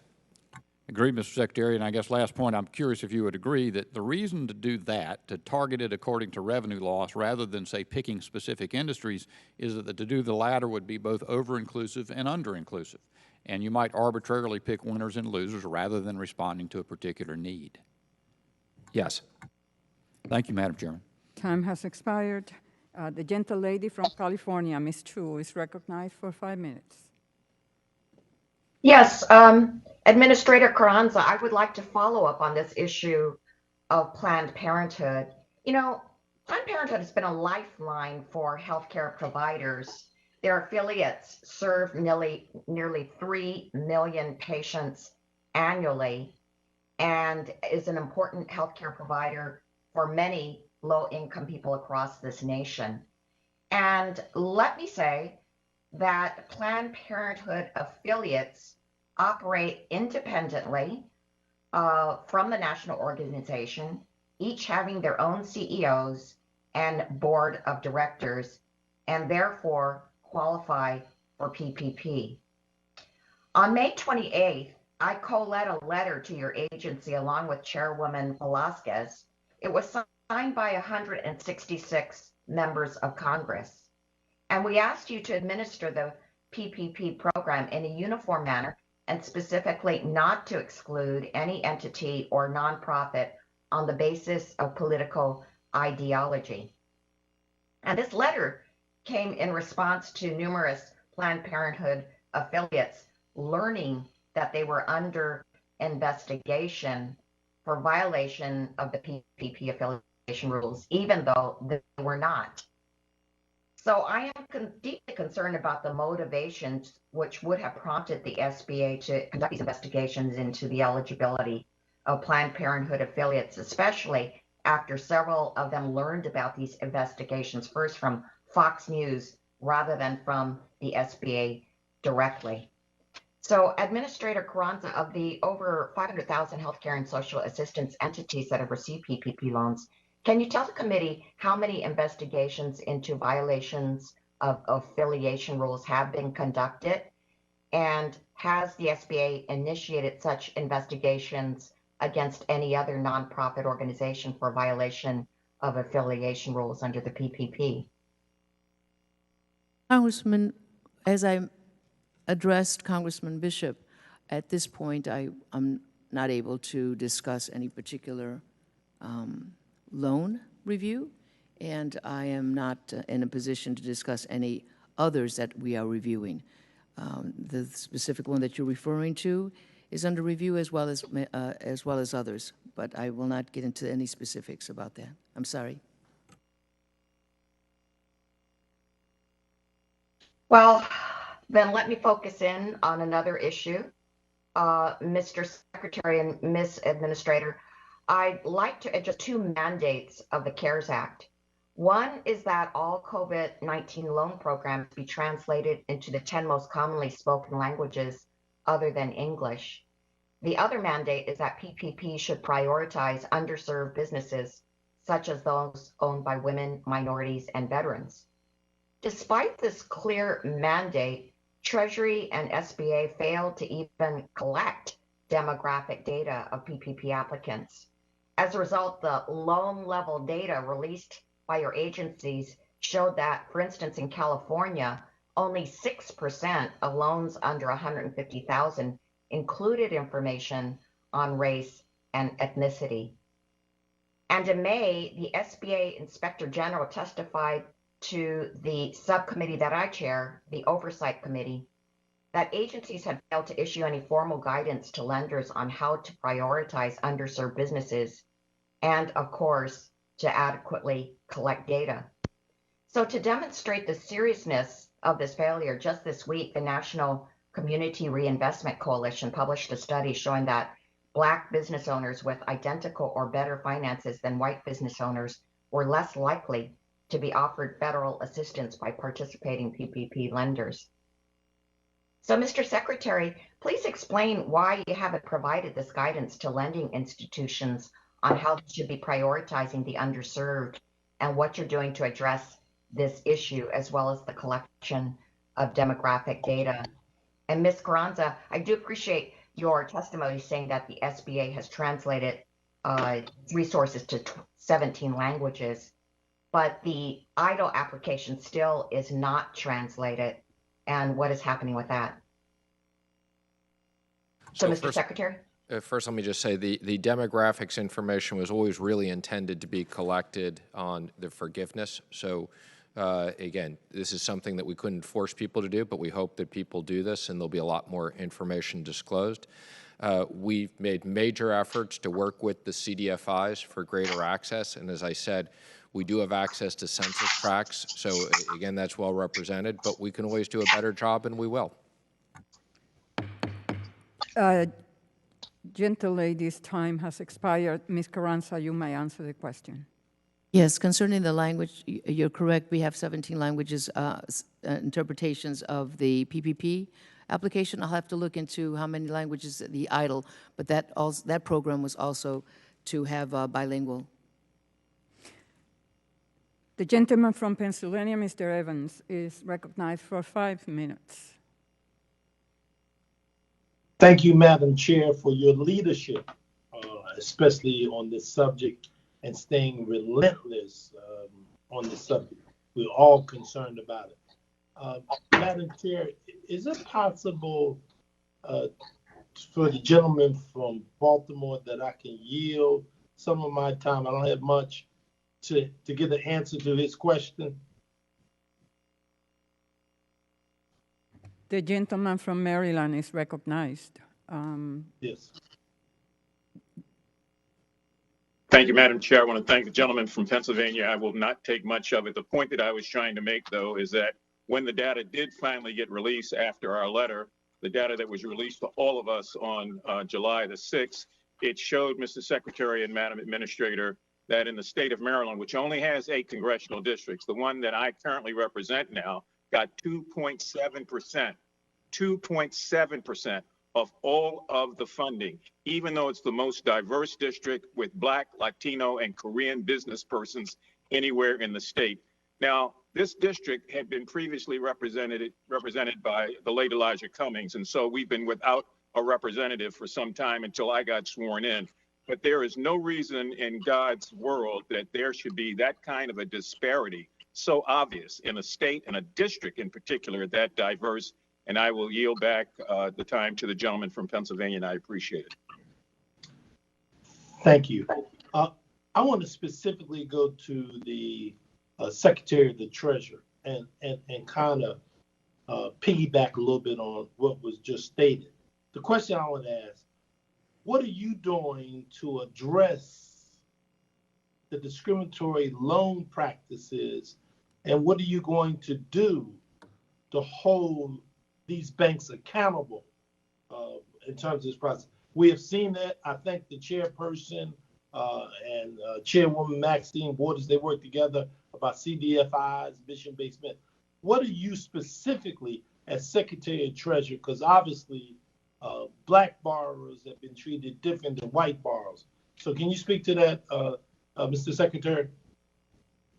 Well, let me first say I've had multiple calls with Chairwoman Waters, and they've been very constructive and very helpful.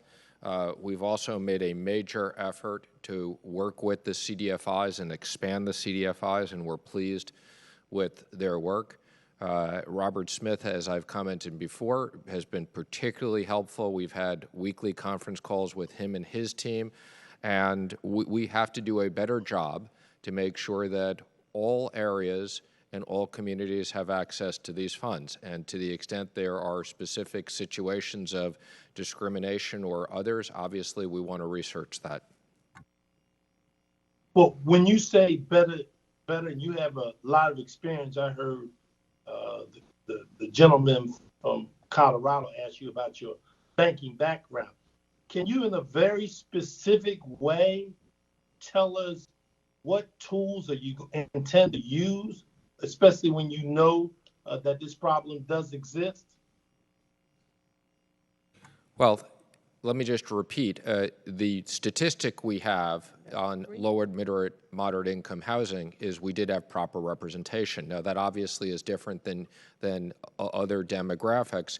The CDFIs, I think, are best used at being able to access the underserved communities. And that's why we proactively put a CDFI set aside, something we very much support, and we support in additional legislation making sure that the CDFIs have the proper resources to serve these communities.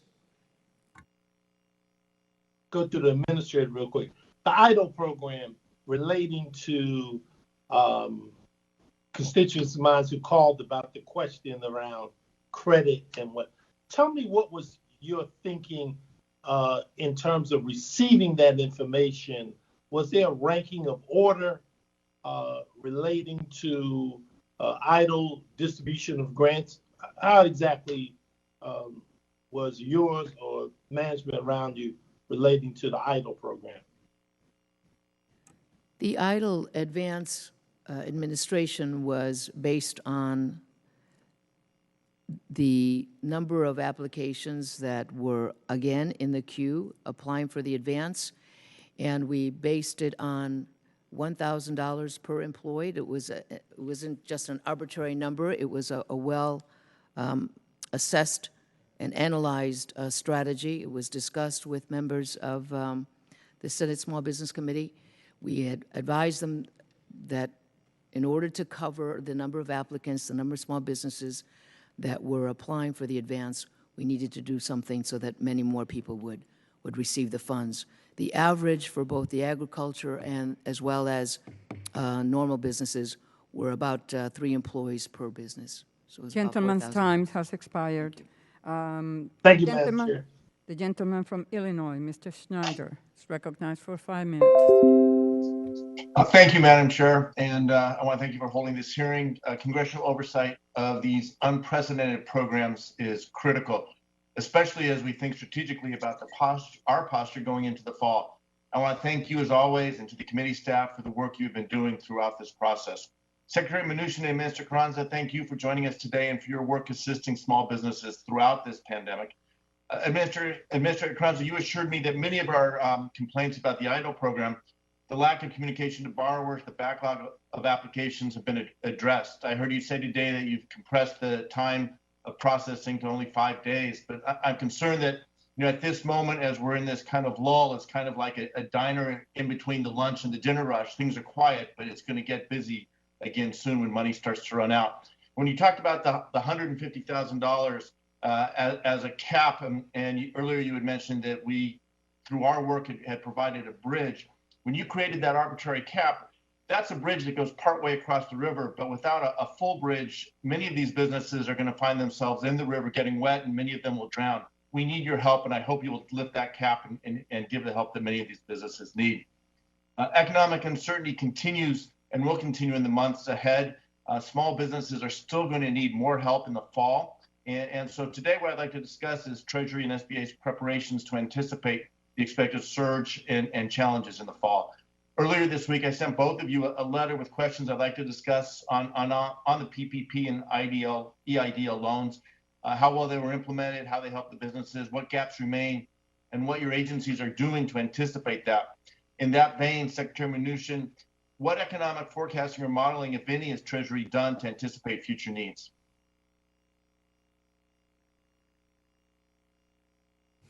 So I think economic modeling is particularly hard at the moment because of the fact that we closed down the economy. This is not a typical economic situation, but we are relying upon our economic models where we do anticipate as we open the economy that we will have a significant improvement, as I've said, in the third quarter, but there will be industries, and we've done economic modeling within the Treasury on the industries that are going to be hit the hardest and the sizing that we need of additional PPP funds to address that, and we'll be working with this committee and with the Senate on that. Do your models take into account the fact, as we're seeing in California, Texas, Arizona, Louisiana, Florida, a serious spike in cases? In California, you're seeing businesses close down again. Do the models take that into consideration? Well, again, let me just first say that traditional economic models, given the medical situation, are very hard. But yes, we're looking at this across the entire U.S. and certain scenarios, as you said, where there will be a slowdown in opening and certain areas where things are doing better. But again, that's the reason why I think we need additional funds to help these hardest hit businesses. And I appreciate it's hard, but it's necessary. And it's also necessary for these businesses and other organizations like our schools to have clear and consistent guidance. I've had countless conversations with businesses. Yesterday I had a group call, Zoom call with school superintendents, and all of them are talking about the challenges they're facing with the lack of clarity and the guidance coming from both your department as well as others. And I asked the superintendents about the teachers. The teachers said they're absolutely terrified about going back to work. I don't think the government's doing nearly enough to provide that guidance. I hope we can see more guidance. But as you're looking at forward thinking and what we might need, how do you incorporate the data you have, the uncertainty that lies ahead to make sure we can give better guidance to our businesses going forward? Well, I can assure you that the task force will be working and continues to work with the states on guidance, and obviously the states refine it based upon the different areas. And on your comment, I expect that we will have a significant amount of money dedicated to K-12 education to help them deal with, as the areas that reopen have the proper money to fit so that it's safe for students and for teachers. Thank you. Let me just say it's critical, not just the money, which desperately is needed, but the guidance on how to use that money and how best to open safely. In my last few seconds, Administrator Carranza, when we spoke last, I gave you last month a letter asking for an update on 59 businesses in my district that still had not received a decision on their idle application.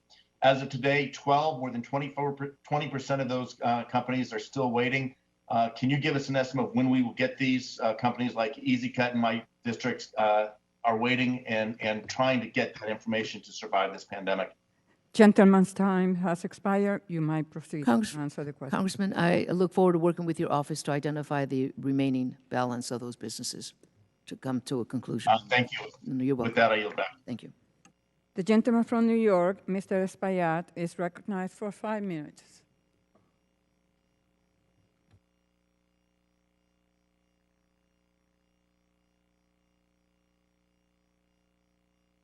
Mr. Espaillat, you need to unmute yourself.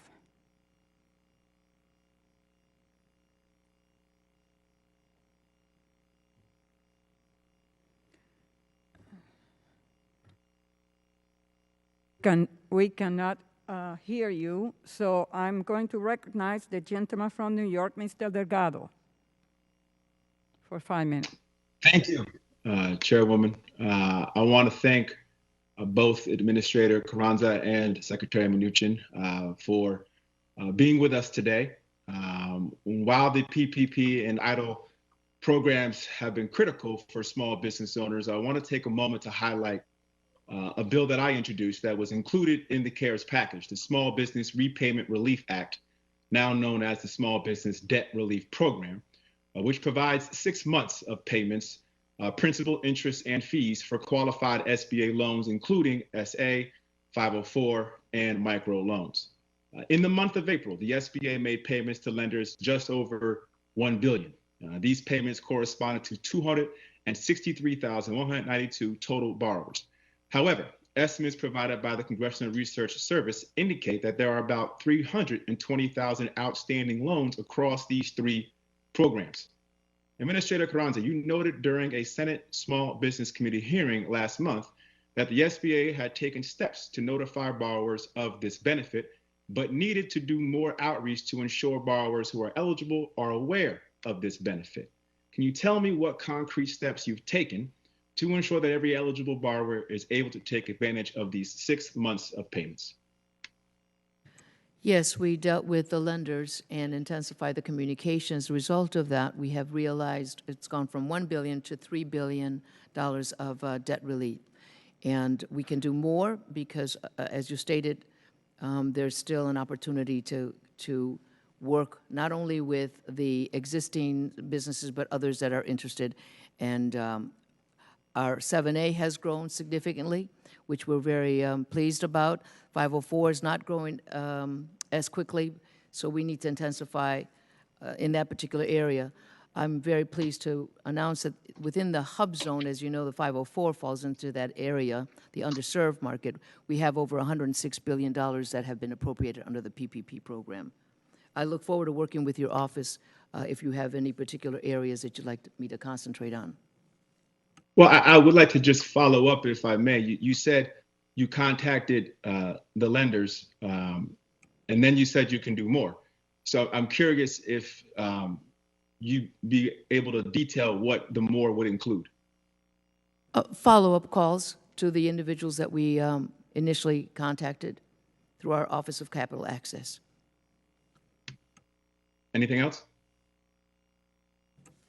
Again, I look forward to speaking with you and working up a strategy that would, if you have a particular area that you believe we could do a better job of, I'll go back to the office and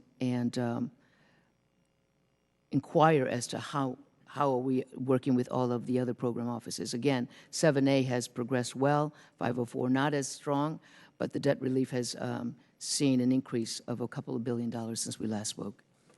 That is to say, since the hearing. Thank you. I'm sorry. Given that 7A has increased well, are there things that are being done with regards to that loan that could be utilized with regards to the other major loans that could help close some of the gap that we're speaking of now? Well, Congressman, we've been talking about perhaps strengthening up all of the flagship loans, and we've been communicating that information to Treasury. Mm-hmm. Okay, we should definitely coordinate with our offices and talk through a bit more what other concrete steps we could take to help facilitate this. You know, we also don't know how much has been spent through this program since May. We don't know how much has gone to new qualified loans compared to existing. We don't know how many borrowers have yet to receive it. We don't know which lenders have failed to comply. On June 5th, Senator Coons and I sent a letter requesting this information. Do you have this information available, or when can we expect this information? I look forward to working with your staff, and if we have the data, which we reconcile on a quarterly basis from what I understand, we can make that available to you in short order. We sent the letter on June 5th, and I just want to know if you've been in receipt of the letter? I'm sure our Congressional Legislative Office is working on it, sir. So I look forward, again, to connect with your office and resolve that particular issue and provide you the information that you need. I appreciate that. We certainly would like to expedite this process, given the urgent needs in the ground. Thank you. I'm sure you can imagine the importance of that. So with that, I'll yield back my time. The gentleman yields back. Mr. Espaillat is recognized for 5 minutes. He's not ready. They're having some technicalities issues. The gentle lady from Minnesota, Ms. Craig. Can you hear me now, Madam Chair? Yes, I can hear you. Okay. Will you allow me to proceed? Go ahead. Thank you, Madam Gentleman's Chair. recognized for 5 minutes. Thank you, Madam Chair, and thank you, Ranking Member. Thank you, Administrator Carranza and Secretary Mnuchin. Several months back, I spoke at this committee, and I said that small businesses, mom and pop stores throughout New York, were really upset and were mad as hell because we all know, and I'm really amazed to see how everybody's praising the PPP program and how it began, because we all know it was a debacle. The portal crash, traditional banking institutions went to their preferred customers, and only the well-heeled and connected were able to get access to the PPP program, to the degree that many of them were shamed into returning the money because they were publicly embarrassed that they were accessing this money. And small businesses throughout America felt that Main Street should be bailed out. We've already bailed out Wall Street. We already bailed out the airline industry. We already bailed out a bunch of industry, but Main Street needed to be bailed out. And the startup of the PP program was a debacle. In fact, it took a carve out of some money and acknowledging that we needed to engage community-based banking and CDFIs to access dollars and give them to the small businesses across our Main Street in America. But even with that, we just recently seen how a New York Times, a Wall Street Journal report on an investigation made by the New York City Comptroller revealed that only 12% of the 1.1 million businesses, employee-based businesses in New York City, got PPP loans, in comparison to 20% of businesses in states like Montana, Kansas, Iowa, Wyoming, etc. While the pandemic was ravaging New York, the PPP program was giving money to those states that were the least impacted by the pandemic. So my first question is to you, Secretary. You mentioned that you will carve out some money for minority and women-owned businesses. How much money from the remaining part of the PPP program and additional funding that will come for it will you carve out for that particular part of the economy? And the second question is, Mr. Secretary, is will you consider having some parity in the level of access to the PPP program for states like New York, which contribute far more to the federal coffers and contribute in ways that other states don't, and yet they get far less back. Again, only 12% of businesses here got that, as opposed to 20% in states like Kansas and Wyoming and Iowa and Montana. Those are my two questions. How much money will you carve out for minority and women-owned businesses? And is there an effort to give states like New York, which are hammered, the Bronx, which was hammered by the pandemic, had one of the lowest numbers of PPP loans given to their businesses? In fact, if you look at who got the loans, you will see that many management consulting firms got it, legal services firms got it, as opposed to, let's say, for example, nursing homes, which I think were critical in bringing life and death services to people impacted by the pandemic. So those are my two questions, Mr. Secretary. So as it relates to the first question, is a specific dollar amount for the set-aside, I'll be working with this committee and with the Senate to see what both committees think is appropriate for that, and I'm sure we can reach an agreement that's something that is appropriate and significant. As it relates to New York, I'm not sure why more PPP loans haven't been made there. There's still money available, so to the extent there are businesses in your area that need loans, we're more than happy to work with you. I don't believe there should be set-asides for certain states, and I think, again, it took a while to get this up and running, but I think now we have a system that will work well in the next round. Well, now, Mr. Secretary, now that the pandemic is ravaging the rest of the country, states like Florida, you must agree, right, that Florida, Texas, Arizona are getting hard hit right now. And in fact, some of those businesses may have to shut down. Perhaps as New York looks to reopen, this is the perfect time to focus in places in New York to see how we can help out New York. As goes New York, goes the rest of the country. And so is there a commitment to help, small businesses, minority women-owned businesses in New York State? Gentleman's time has expired. Now we recognize the gentlelady from Minnesota, Ms. Craig.